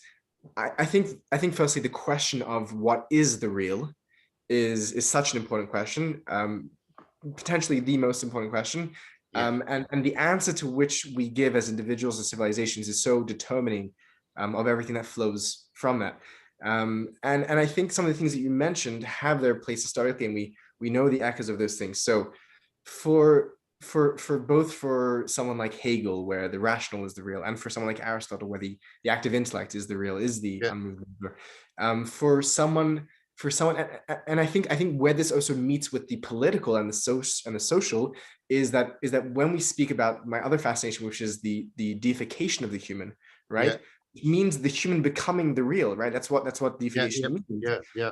So based on what you think the real is, that's what it will mean to become that. So in so many ancient civilizations, it was the emperor, the pharaoh, who became the god, who became deified, and what that is, that not only is a deification of the individual, it's a deification of power, because it is the power that makes them God, and that sets up a pyramid structure of society where it is the powerful who are the closest to the real, and the peasants on the bottom who are dispensable because they're far from the real in that hierarchy of being. And I think that so I think this question is so important. What I see emerging from within, sort of moving from, to speak of my own tradition, moving from the prophetic message into the Jewish messianic, Jewish mystical message, which I think are deeply connected, both phenomenologically and conceptually and historically, is that the prophet comes to tell the people that against, I think that the predominant theory is that the power is the real, which I think in today's world also has a lot of purchase with. What do we see real today? Is it status? Is it celebrity? Is it money? Is it social media influence? What is the real? What is the God of these days? What's exactly? Have you seen that TV show called American Gods, where as something becomes more salient in the public's mind, the mythological character bursts into anthropomorphization, and they sort of battle with each other, and the new gods come. So you can imagine like the god of TikTok taking down the god of YouTube as that becomes. But this really happens in a very meaningful sense historically. So I think for the prophets and the Jewish mystics, they're fighting against a god of power and an association of the real with the powerful. And I think what they promote instead is a argumentation, and this is still gesturing towards an answer. I don't think this is yet answering your question. They argue that it is kindness and love and concern which is the real, and it's in those, both phenomenologically, that when we're in an act of service and kindness to the other is when we feel most fulfilled and most present and most alive and most real ourselves. And to be God is to imitate God, imitatio Dei, which means that, and this is explicit from the Talmud all the way through, that just as God is merciful, so too shall you be merciful. Just as God is kind, just as God is forgiving, and this is repeated in Islamic literature, takes a huge significance in much of Christian literature. So firstly, the notion of identifying, of co-identifying the real with the divine, with the aspiration of the human, both individually and sociologically and societally, and allows us to frame our goals and directions. And I think that's perhaps why in the last conversation I kept trying to wedge into what in your domain becomes more of a supremacy of some extended form of cognition realization, to really insert there in the necessity of the ethical, of the loving, of the kind, caring. And I think it's true phenomenologically, as much as it's true metaphysically. So the question then is there a convergence of these modes? Is there a place where the realness of love, of power, of presence, of knowledge converge into one space? And I don't know. It's a really, really great question. My intuition is that the mystical realization, a better word than experience, is not a monolithic thing. It is the human brain is so Yeah, complex, yeah, so different from yeah, another. yeah, And there's so many ways that it instantiates and manifests and appears and we become conscious of it, that to say that there's only one form, I don't like the sort of the facile typologies that were done by people like Stace and yeah, Zener and yeah, yeah, Spinoza. yeah, That's, I yeah, think that's a waste of time. yeah, But to really begin to explore on a phenomenological and on a cognitive and on a yeah, scientific level, what is the texture of that experience and what is yeah, becoming yeah, real for the individual in that experience, and inactively what is in a transformative mystical experience, which is a phrase which is so important, which you stress so much. yeah, Going forward in life, what does it compel one to be more real in is also indicative of what was real in that experience for me. yeah. So I don't have an answer to that question, but my intuition is that it's multivariate and complex, and there's elements of one another, and there may be sort of a space where they do converge, and that may be some sort of, I don't like this game of better and worse, ultimate and lesser. It's not a great game, No, and no, most when it's done, there's an agenda to promote one sort of thing over the other. yeah. So I try to avoid that, but it's a fascinating question, and that's my gesturing towards an answer. No, thank you for that. And if I didn't pay enough attention, I didn't take enough care around a potential side effect that was not intended, and I was not trying to create some simplistic or reductionist taxonomy. What I was trying to get at is something else. It's work I'm doing. Well, the work I've already been done, but and also it just emerged for me in this dialogue, right? But on a theory of understanding, and one of the distinctions between knowledge and understanding is knowledge is evidence that justifies your claims, where knowledge is your ability to grasp significance so you can apply it to your problems, or problems very broadly construed.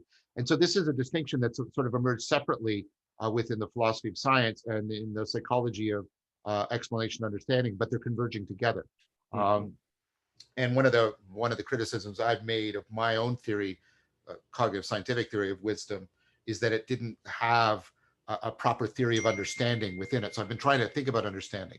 Now, and one of the great privileges I have is I get to try out ideas on my students, and they give me feedback.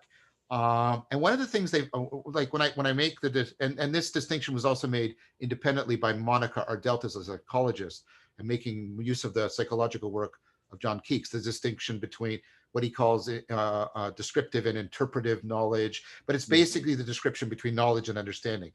And if you ask people in general, what is wisdom more about, knowledge or understanding, they will almost universally say understanding. It has a lot more to do with understanding than knowledge. Yes. And I think that has to do with, the stuff I've argued elsewhere about it being an enhancement of our capacity for relevance realization, etc. But then when I've talked about this, and I proposed this idea, and I said, like, so it is, the original meaning of proposition is to propose, right? I proposed this idea that when we're talking about understanding, we can talk about, grasping the significance within a particular kind of knowing. Like, I understand X if I grasp its, implications as a proposition. That's a standard definition, by the way, of understanding. And then we talk about, you really understand a skill if you can transfer it to a new situation. This is important in the martial arts. Can you take it from the dojo onto the street? Then you really get it. Then you really get it, right? So you can see that there's a kind of understanding that has to do within each kind of knowing. But then I said, isn't there the case that there's a kind of understanding that's between all the kinds of knowing, so that you grasp the significance of your participatory knowing for your perspectival knowing, and your perspectival knowing for your proposition? You basically get a positive manifold of the grasping of the significance. And when I propose that idea, their eyes light up. They all go, oh, yeah. And they say, they say, like, no, that's not proof of anything other than, the intelligibility of the idea, right? But they almost always say, yeah, and that's what the wise person has. The wise person doesn't have the individual ones. They probably have that to some degree, but they have the manifold understanding, where, they grasp the significance not only within the kinds of knowing, but even more importantly, between the kinds of knowing. And so, and what, the experiment I ran in my lab on mystical experience and meaning in life showed that it was the insight component of the mystical experience that was doing most of the heavy lifting in contributing to the meaning of life. Yes. Um, and, an insight is, an improvement in understanding. In insight, you're changing relevance, not evidence, right? Typically, Yes. right? Yes. Well And you're said. making new connections. And so that's the basis of my question. Like, it seems like, I've got at least empirical evidence that the insight component of mystical experience is contributing a lot to the enhanced transformative potential, the meaning and life potential. And Yes. then insight seems to be, a powerful kind of understanding, and the deepest kind of understanding. This is very much a circumstantial argument, and I'm aware of that. So it's an argument more just to see. I'm just trying to share my thinking with you. I'm trying to say,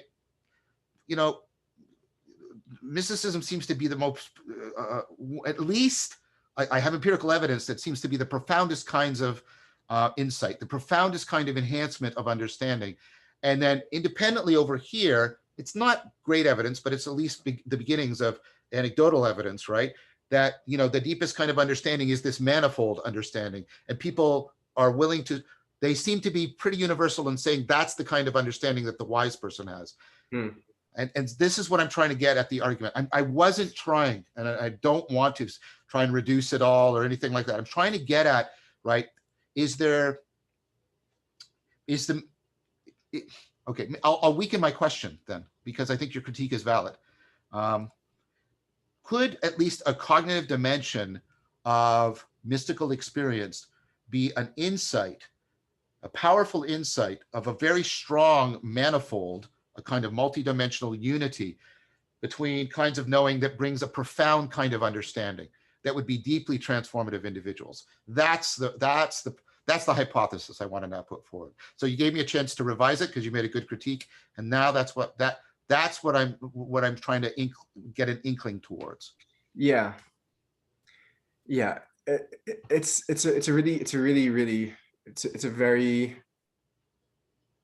like pinpointed question. I want to begin by saying, based on something which you said, which is that there's the correlation between, an idea which also emerges from the Jewish tradition very strongly, that there's a strong correlation, a necessary correlation between wisdom and humility. I want to have the humility to say that most of my thinking is not in this space of epistemology, even writ large, and my thinking is much more religious and metaphysical. So I want to begin by saying that it's a pleasure to engage with this thinking with you, but I'm like punching beyond my weight and out of my space here, which is fun, which is good, but just as a full of humility. I hope I'm not being discourteous to you. I don't want to put you at any kind of disadvantage. That's not no. It's great to have that challenge to think beyond my own areas of comfort, and I appreciate the challenge. Thank you. So to share perhaps, I want to comment on both the phenomenological side of the meaningfulness of that insight about insight, and also on a theoretical side. Again, I'll bring in the Jewish mystical theoretical perspective, which is what I do have to share. So, and I'll give the Jewish side first. Within the center conceptual apparatus of the Jewish mystical system is the Sfirot, which I think for you would be very fascinating in the way that it's framed, particularly by the Hasidic tradition, which is that the Sfirot simultaneously is the shape, the morphology of three things: of the psyche, of the world or reality, and of God. And it's all of the three things simultaneously. Right. And the Sfirot are 10 things, 10 attributes, 10 modalities, 10 energy, however you want to translate the word. There's no definitive translation. And because they map all three, I think that's very resonant with your thinking that it is what's happening in, which is what's happening out, which is happening. It's that three-way direction. And this sort of really a map for that. So with that introduction, the Sfirot are divided into two, horizontally and vertically. There's also different. There's the Sfirot, based on what we said earlier, that there's the divine straight light, light, the Sfirot on the straight, the Sfirot in the circle, and then the Sfirot which combine the two, which is the tree of life formation, which everyone knows. And that's basically the crystalline structure that emerges from the initial first shattering of the Sfirotic instantiation, which then, these are all very, like, very, very rich and difficult metaphors, but all which have very, very important meaning, which I'm working to expound. So in the crystalline tree structure of the Sfirot, the Sfirot are divided into left, right, and center, masculine, feminine, and integration, and there's also top, middle, and bottom. Right. Bottom is expression or speech. Middle is feeling, is internally process of our own emotions, and the top three are the cognitive, the intellectual, the mochen, literally the brain of the divine, the God of mind, the God of man, and the God of the world. And the first three Sfirot, not counting Keter, which is sort of beyond the Sfirot, is Chachma, Bina, and Dat. And I know these are terms that you're familiar with because you do discuss Dat, particularly in your series. But to give sort of, I have a 1 hour class on each of these, but to give a 2-second definition, I do recommend, if you want to learn more for the audience and for whoever else interested, please do check that out. But Chachma, in one word, is insight. It's that flash of inspiration. It's the you're walking through the darkness of the forest and you see nothing, and then a lightning comes, and for a second everything is illuminated. Right. For a second, that's Chachma.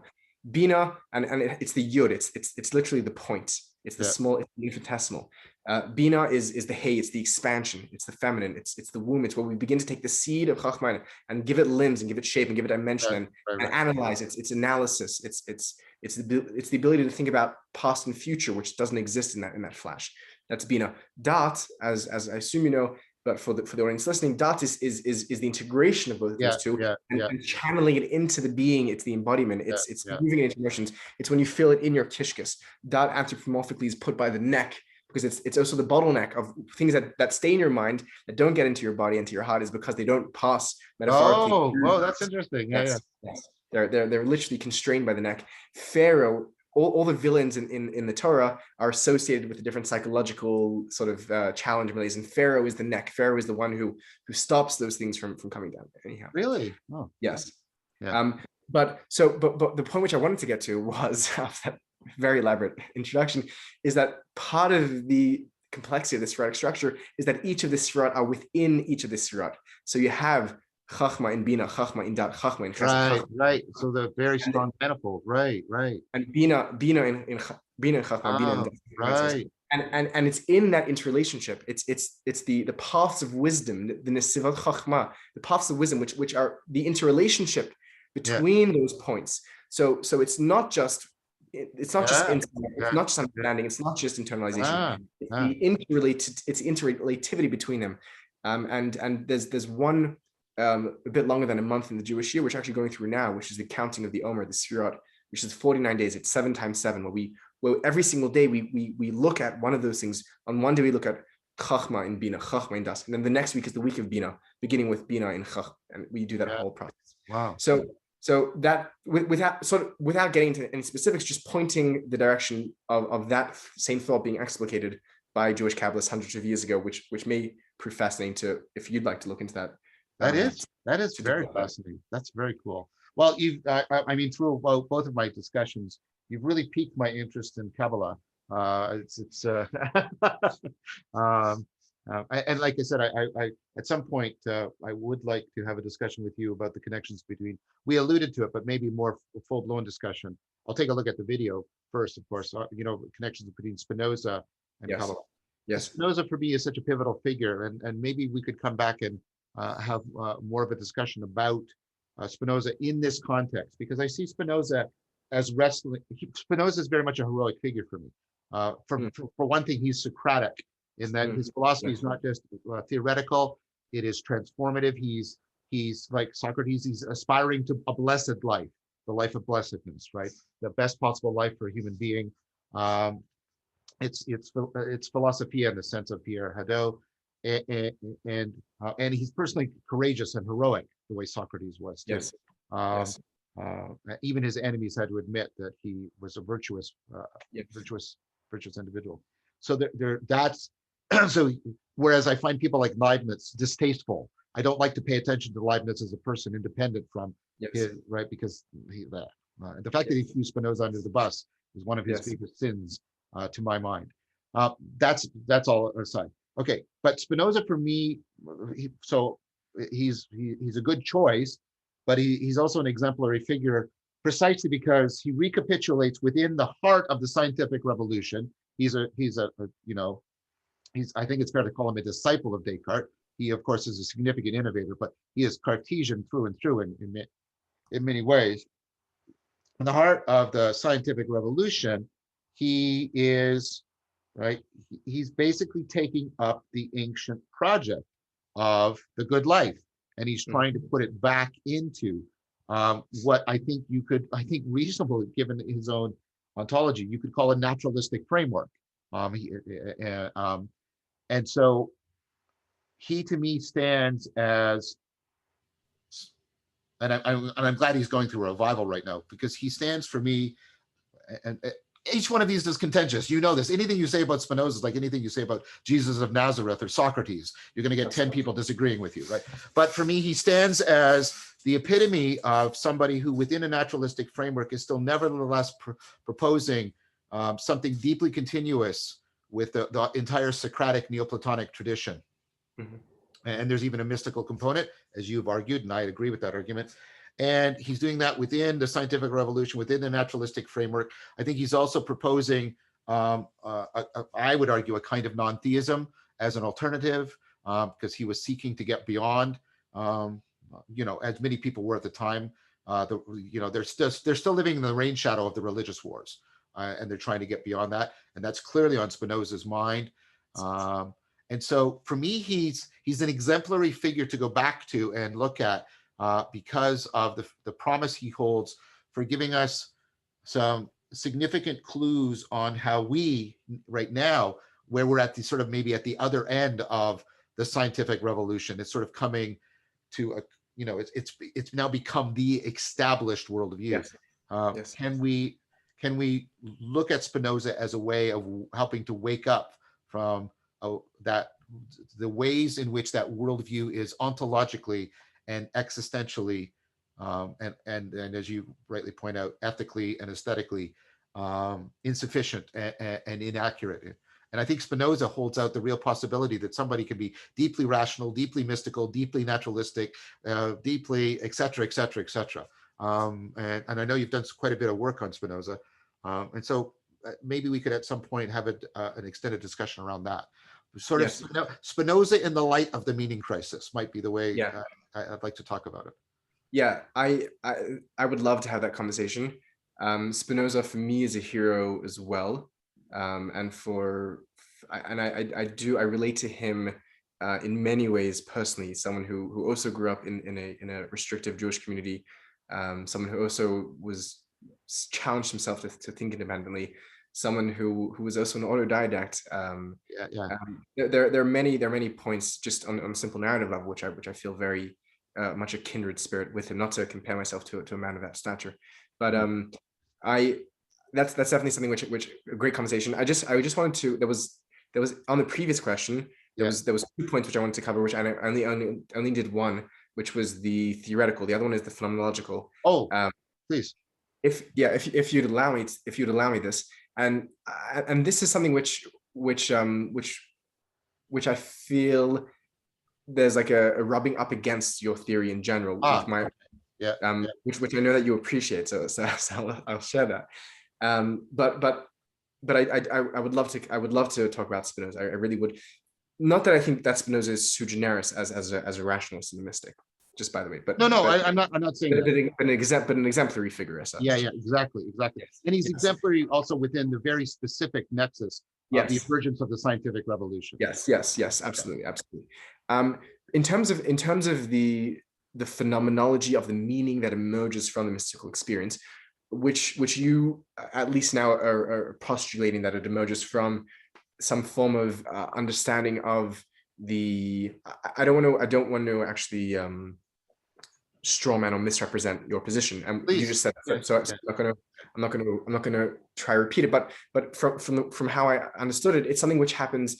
There's an internal cognizing where the human sees their own internal structure of thinking and how that is reflective and co-creating and coterminous to the reality out there, and that itself is the meaning generating apparatus. My feeling through listening through all of your lectures, in addition to all the good feelings of learning and being challenged and expanded. Yeah, it's okay. Okay, Zevi, go ahead. Okay. Was that from my own reading of the literature of mysticism, which means both the mystics themselves describing their experiences, that means both historically and contemporaneously, people, because it continues to happen, and reading the analysis of it from scholars that are looking to study and philosophers, and reading the theoreticians within the traditions themselves. If you would ask me what phenomenologically, because the fact that people come from that experience and they describe it as inherently meaningful is a sine qua non. That's a given. If you had to ask me what is it that is causing them to say that, I would not have jumped to your conclusion. I would have said something different. I would have, and I'm not sure exactly how to articulate it, but maybe together. Yeah. I think, and this is something that you yourself mentioned as well, but I think is under stressed, which is that there's a sense of the inherent rightness and place, and I don't want to use the word order, but that things as they are good. There's a Christian female mystic who says, Julian of Norwich. Julian Norwich, all is well and all shall be well is what she comes to experience knowing. And it's that deep sense of knowing that all is well, that it's all good, it's all okay. The sense, and I think this is integrated into what you discuss from who's it, Salasius, the poem from Eckhart, where there's this non-teleological mode of being, which is being for itself. It's the blossoming of the flower, which blossoms because it does, which I think you so beautifully correlate with the expansion of the universe. And that, I think, itself is meaningful because it collapses the distinction between means and ends, where our means and our process itself becomes the end, and the act of being itself becomes a meaningful thing to do.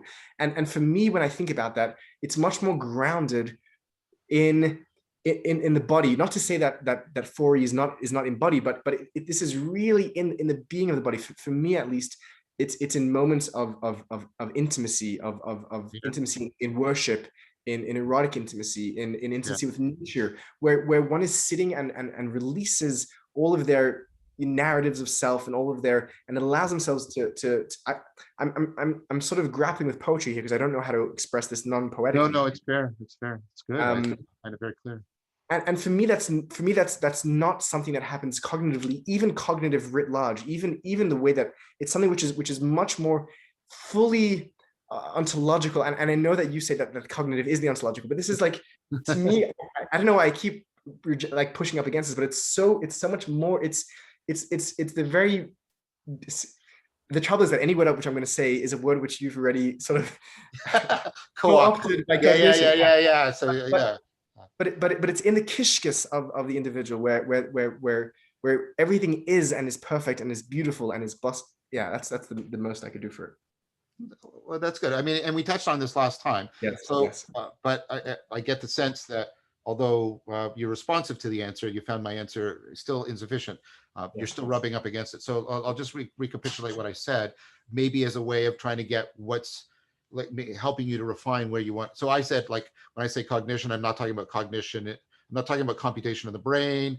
I'm talking about like your full body is involved, the participatory knowing, the way you're enacting, embedded in the world, right? And so, you acknowledge this is deeply embodied, this is deeply embedded, there's deep continuity between my cognition and my biology. All of this I argue for explicitly. So, and so when I'm talking about the manifold, I'm talking about that. I'm talking about something that's going to, like, it's going to link into, it's going to link downward towards, the biological principles that are running the individual cells, and then upward into, or outward and upward into, the ligaments and sinews of your worldview by which you're getting your sort of fundamental patterns of intelligibility. That's and that's what I'm talking about. But you want to say, sorry, I'm not trying to box you in. I'm just trying to make clear what I'm saying. So, but and I do think, and I do talk about reciprocal opening, that it's co-created by the world and us. It's not, it's like I resist both the empiricism inward and romanticism outward. So I'm definitely not a romantic saying we're projecting a meaning onto the world. And I'm definitely not an empiricist saying we're just simply consuming it. But I take it that you think there's some, and I'm sympathetic to this. Here's why I'm sympathetic to what I hear, what I think I'm hearing you say. Like, again, this sense of ontonormativity, the sense that people find realness inherently valuable in a way that transcends aesthetic, epistemic, and moral value, and that they are willing to, and ontonormativity, they are willing to totally transform their existence to conform to this, because it in itself is somehow intrinsically, and the word is not quite right. It's good, but in Plato's sense of the good, right? It's not good in our current moral or consumatory sense of good. Yes. Am I getting closer to? Yeah. Let me maybe phrase it as in a more pointed way, to use something which is not quite esoteric or transcendent as a transformative mystical experience, something which is more mundane, which is more relatable. I think in a moment of let's say loving sexual intimacy, right, which is an experience which many people know, where there's a sense that this moment is like the only thing that matters in existence, and if this went on forever, that would be fine, and if all of existence was just for this moment, that would be sufficient, particularly in a deep interpersonal. Is that a space that I can conjure that you agree with? Totally. And I mean, if you remember the series, I explicitly talk about this as the final moment, that ultimately Stoicism sits on that point of joy, where joy is not pleasure, but exactly that moment where you say, if I live forever or I die tomorrow, there's no difference. Yes. That's exactly the point. Yes. Okay. So then let me ask you then, would you describe that experience as a cognitive experience, the way that you're using cognition? Yes. Okay.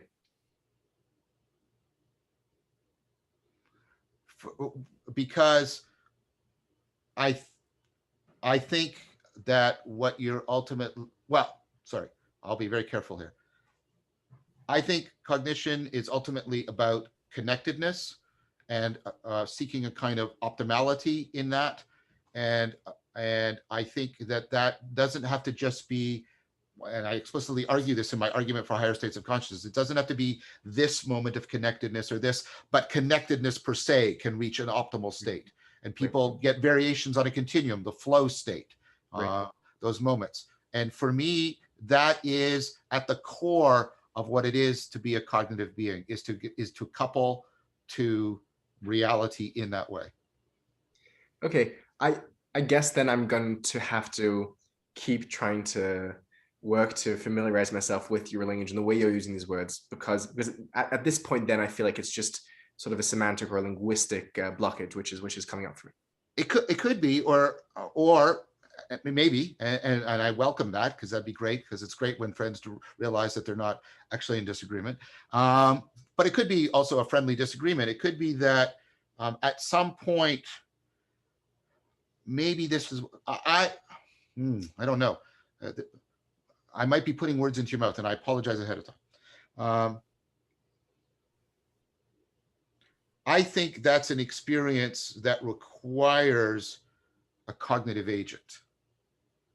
Like that moment you point to wouldn't exist without sentient cognitive agents. So that I agree with 100%. Okay, I think, okay, because that goes without saying, yes. Yeah. Okay. But let me. It's funny actually. This is a bit personal, but this morning I woke up. I was sitting in bed and I was thinking about my day, kind of like thinking about, and I was looking forward to the end of the day, which is now it's night outside, and I was looking forward to talking with you. And I was thinking, I was running through my head about the conversation we had, and like as one does, and enjoyably so. And I thought to myself, let me try and sort of take on or embody John's form of reaching towards on his continuum towards the transcendent transformative experience, and at least maybe the way I understand it, I began to sort of move towards some sort of phenomenology of a flow experience. And in my mind, that was the wrong, like, existential posture to be moving towards. I'm sitting in bed. If I want to move towards how I conceptualize a transformative mystical experience, not that I planned on getting there, at 7 a.m., but at least to like be in that space to start my day on a good foot. It had nothing in my mind to do with the flow state and to any of that language around it. In my mind, it had to just do with simply trying to be silent and trying to be, as bizarre as that, mysterious as it is, to be in my body, to be present, to be, there was nothing flowy about it, and there was nothing, it didn't seem to move on to that continuum as you phase that. And that's just a personal anecdotal reflection. But yeah. Well, I mean, I think we should maybe draw this to a close. We've been 2 hours, and that's usually much beyond what I do on Voices with Vervaeke. I think that's a valuable point. I try to make it that I like. let me try and give you a quick analogy. And this is work I'm publishing with Dan Chiappi, because I think it's of the same genus of the problem you're posing. Okay, so remember we talked about VR, a sense of presence. Yes. And you're invoking something like a sense of presence in what you're just describing there. Yes. So I think that's fair. Okay, and so a proposal of how they get VR, one of my students, Gary Havahoneson, has actually proposed that what gives people a sense of presence in virtual reality is the flow state. And that seems very plausible because it's not verisimilitude. That people can get into the flow state. They get a sense of presence with Tetris, which is like, what? That doesn't look like the world at all, okay? Yeah. Now that's very plausible, and it's a good paper, and I think it points to an important thing. But here's the thing, and this is the problem that Dan Chiappi and I are wrestling. There's scientists who use the rovers on Mars, get a sense of being on Mars as the rover, and there's no way they can be getting into the flow state because of the time delay. There's no joystick control. All they're getting is batches of photos. And they're using all this where they imagine being the rover, and they will actually enact the rover. I don't know if you've seen it in me, right? And they're doing all of this stuff. And there's no way it's the flow state, but they're nevertheless getting presence. Okay. And the argument I made was, right, it's not to think of the flow state like, I get it. The language of continuum is misleading because it sometimes just means more of, right? But the idea is fluency and insight in the flow state are all ways in which we are sort of expanding the scope of our optimal grip, which does not necessarily always translate into. So what's happening is these scientists are not getting into the flow state, but they're using they're anthropomorphizing the rover and they're technomorphizing themselves. So they get a participatory relationship, and they even say weird magical things about it. Like they'll say things, I was gardening and my right wrist got stuck. And then I went to the lab and Spirit's right wheel was stuck. And well, I don't know. There's some kind of weird sympathy, and they laugh because they're scientists and they don't know what to do with that. Okay, so I'm not countenancing their metaphysical claims. I'm pointing to there's a phenomenological experience and it's pronounced in them, right? Yes. And so it's clear it's not in the flow state, but they're getting a powerful sense of identification, and it's effective. It's a distributed kind of optimal grip. Yeah. And what I was trying to get at, now I think there are mystical experiences that are just enhanced flowy experiences. I've had them. You can get them in Tai Chi, right? You can definitely get them in Tai Chi, right? And so it's, but I'm not trying to say that every mystical experience is like that. But what I'm saying is mystical experience is kind of meta optimal grip. It's an optimal grip on your optimal gripping. And that doesn't have to be one that's requiring a tremendous amount of metabolic effort or anything like that. It can just be that there's the sense of, I don't know what I'm trying. I should be using words rather than gestures, but. No, by the way, I love that you use gestures because so much of this is nonverbal. For the first time, thank you. For the first time, I'm actually beginning to get a sense of the texture of what you're describing, and it's beginning to resonate with what I know of mysticism in my own experience in literature. That was very, very helpful in what you just described, and that was an insight moment for me. So thank you. Well, you're welcome. And to be fair to me and to you, when I sort of proposed the cognitive continuum, it was much more just quantitative difference. But after doing this work with Dan, on the rovers on Mars, I came to the realization, no, there's something within flow that's being carried on, not necessarily the flow experience per se. As I said, you can get mystical experiences out of superflow. My Taoist practices afford those. And Taoism is the religion of flow in many ways, right? But I also acknowledge that I don't think that's a necessary feature. The necessary feature is the meta-optimal gripping. And so what I typically use, and you might appreciate this given your morning experience, I use the metaphor of taking a stance in martial art. Okay, I'm actually not moving at all when I take my stance. I'm absolutely still. And the point is, that's a useless thing. I don't fight with this at all, right? The stance. What is that? It's a meta-optimal grip. I'm getting a place. Think of it like a possibility space. Here's all the moves I need to make. Here's a place that puts me sort of optimally equally distant from all of those. Yeah. And that's what I mean by a meta-optimal grip. That's the analogy now. And I think maybe it's not a coincidence that it's an analogy that's actually a state of stillness. Yes. There's there's a merger, somehow there's a merger there of stillness and motion where they coexist in that space. Did you, just as a curiosity, when you were formulating your continuum hypothesis, was that being done in conjunction with Hood's work? Because he has his own form of continuum. No, part of it was sui generis to me, and then the convergence argument I found was in Newberg in something about how enlightenment changes your brain.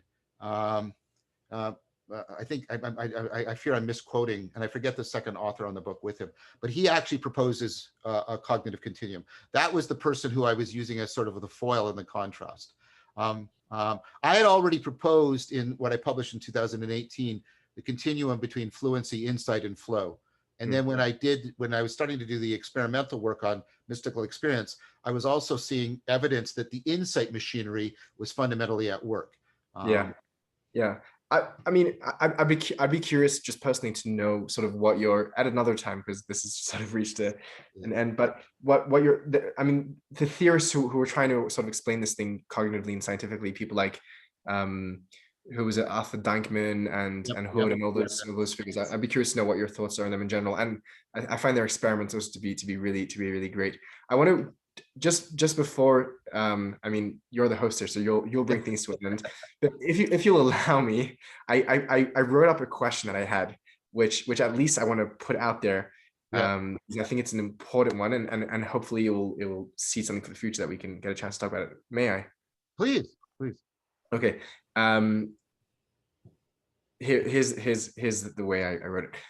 You said rightly in your lectures that the propositions are useless because this isn't about propositional knowing, it's about participatory transformation. This isn't about getting some secret metaphysical knowledge, it's about getting wise practices for transformation. And then about combining those with the best science and best metaphysics, and in a very beautiful way that you put it, to see what these high mystical states of consciousness can afford for us, that we must not confuse the rationality of wisdom with the rationality of knowledge. Brilliant, great line. So this idea that mystical experiences don't impart actual accurate propositional knowledge, which I say, and I think you say rightfully so, because that leads to all kinds of weird, inconsistent, strange conclusions, people thinking all kinds of strange things. But I want to try and propose that there may be some sort of knowing which we can come to through the experience, which is justified, which I think William James and others describe as the noetic property. The knowledge, and I think the knowledge that emerges, if we can reduce it to a proposition, is simply the proposition that everything is one. Or as you put it yourself, that the agent is to be identified, to be made at one with the arena. My question to you is, it's a bit of a long question, but is not the primary illusion that we humans hold, which you refer to, which we must transcend, that we're not one with everything around us, and by transcending that limiting self-conception and sort of all the good things that come with that, the eradication of jealousy and the arousal of care and intimacy for others, is that not itself wisdom, to see through that illusion, to live at one with ourselves, with everything around us, with reality itself? And is that not in some sense a proposition, not a proposition which one has, but a proposition which we can be and which we can enact. And I think to make the final point here, I think that the value of trying to distill a proposition from this convergence of the mystical experiences and traditions is a worthwhile endeavor, even if granted that this knowledge, this gnosis, can never be put into true propositional form because it's so categorically beyond that. The reason why it's still valuable to try do something like that is because if we can have any hope for peaceful coexistence of humanity and between us and the natural world, between and internally, we do need a truth, a meta-narrative, a story, a myth which we can live by. And what better truth, what better myth than that proposition that all is fundamentally one? Okay, well, I won't completely answer. I'll just give a preliminary thing, and I will promise that you and I will, either on your channel or my channel, we'll have a discussion around just this topic. So we've got at least two things. We've got the Spinoza talk, and then we've got this one. Awesome. So, I mean, in this, and I did mention in the thing that, I like Neoplatonism because it has the, it has the theoria and the theurgic practices, but it has an independent, I mean, a standalone argument that doesn't depend on mystical experience. In fact, there's a debate about how Gerson and others debate about how much the mystical experience is needed for Plato's argument. And, Gerson says he's not denying the mystical component, but he thinks the argument can stand on its own as an argument. And that's what I was taking as my model, that you have an independent account of your ontology. And then you of course try to seek, and this is part of the manifold, you try to seek a consonance with between your best theories and your best theoria, as I sometimes put it. So so I am allowing a role for the theoria to impact and constrain the ontology. But that's still maybe not what you want, and that's fine. Yeah, but one thing I want to say is, in this notion again of intelligibility and understanding, I think the core of Neoplatonism comes down to this: understanding presupposes that reality is ultimately one. Because understanding is always right. It originally was interstanding, and then we turned it into understanding, and it's related to substance and all that wordplay. But understanding is always, here's a bunch of things and here's the unity under them. Here's a bunch, and then here's the unity of the unities. And that's why scientists, without realizing it, are seeking the grand unifying theory. Why? Yes. Right? And there's a presupposition that reality comports, right? Yes. And so I do think that Neoplatonism's argument is that understanding, so if we use understanding for the cognitive act and intelligibility for the property in the world, and they're co-determining. I think of them as polar elements within a shared phenomena, right? That understanding intelligibility presupposes monism. Against William James, by the way. So that's where I'd be in disagreement with James, because James thought, and this is what I've always found problematic in James. And I think Spinoza just gives the pounding arguments on this, right? Yes. Like if you have the two things, then you've got to have some third thing that explains the relation, and that et cetera, and all that. And that unifying thing is the ultimate. And and I think that's the classic Neoplatonic insight. And so I'm going to give a qualified thing, and it's still not going to satisfy you, but I hope you feel it's at least moving, like we're getting a movement, right? If mystical experience gives the kind of understanding I was talking about earlier, then, if understanding presupposes a kind of monism, there is a connection between mysticism as driving understanding and a metaphysics that supports that understanding in order to exist.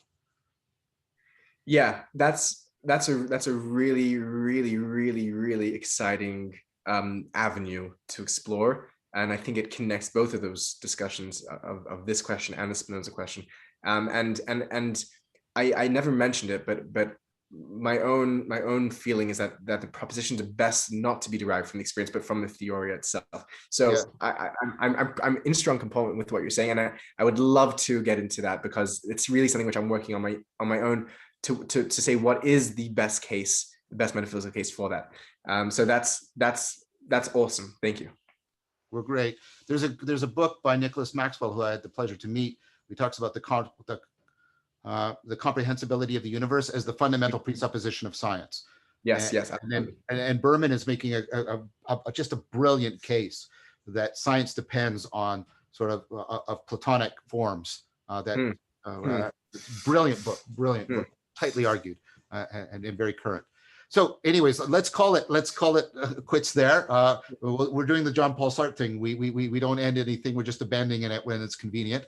But this was wonderful. Thank you so much for coming on. This is part 2, and maybe we'll ping pong back. Maybe we go back to you for part 3, and we can come back here for part 4, and we'll have a 4-part series on, maybe we can call it something like the philosophy and cog sci of mysticism, because or something like that, where we're trying to get, we're coming at this from different angles, but they reach enough towards each other where we get, I think, we get into dialogos. We play off of each other and things emerge.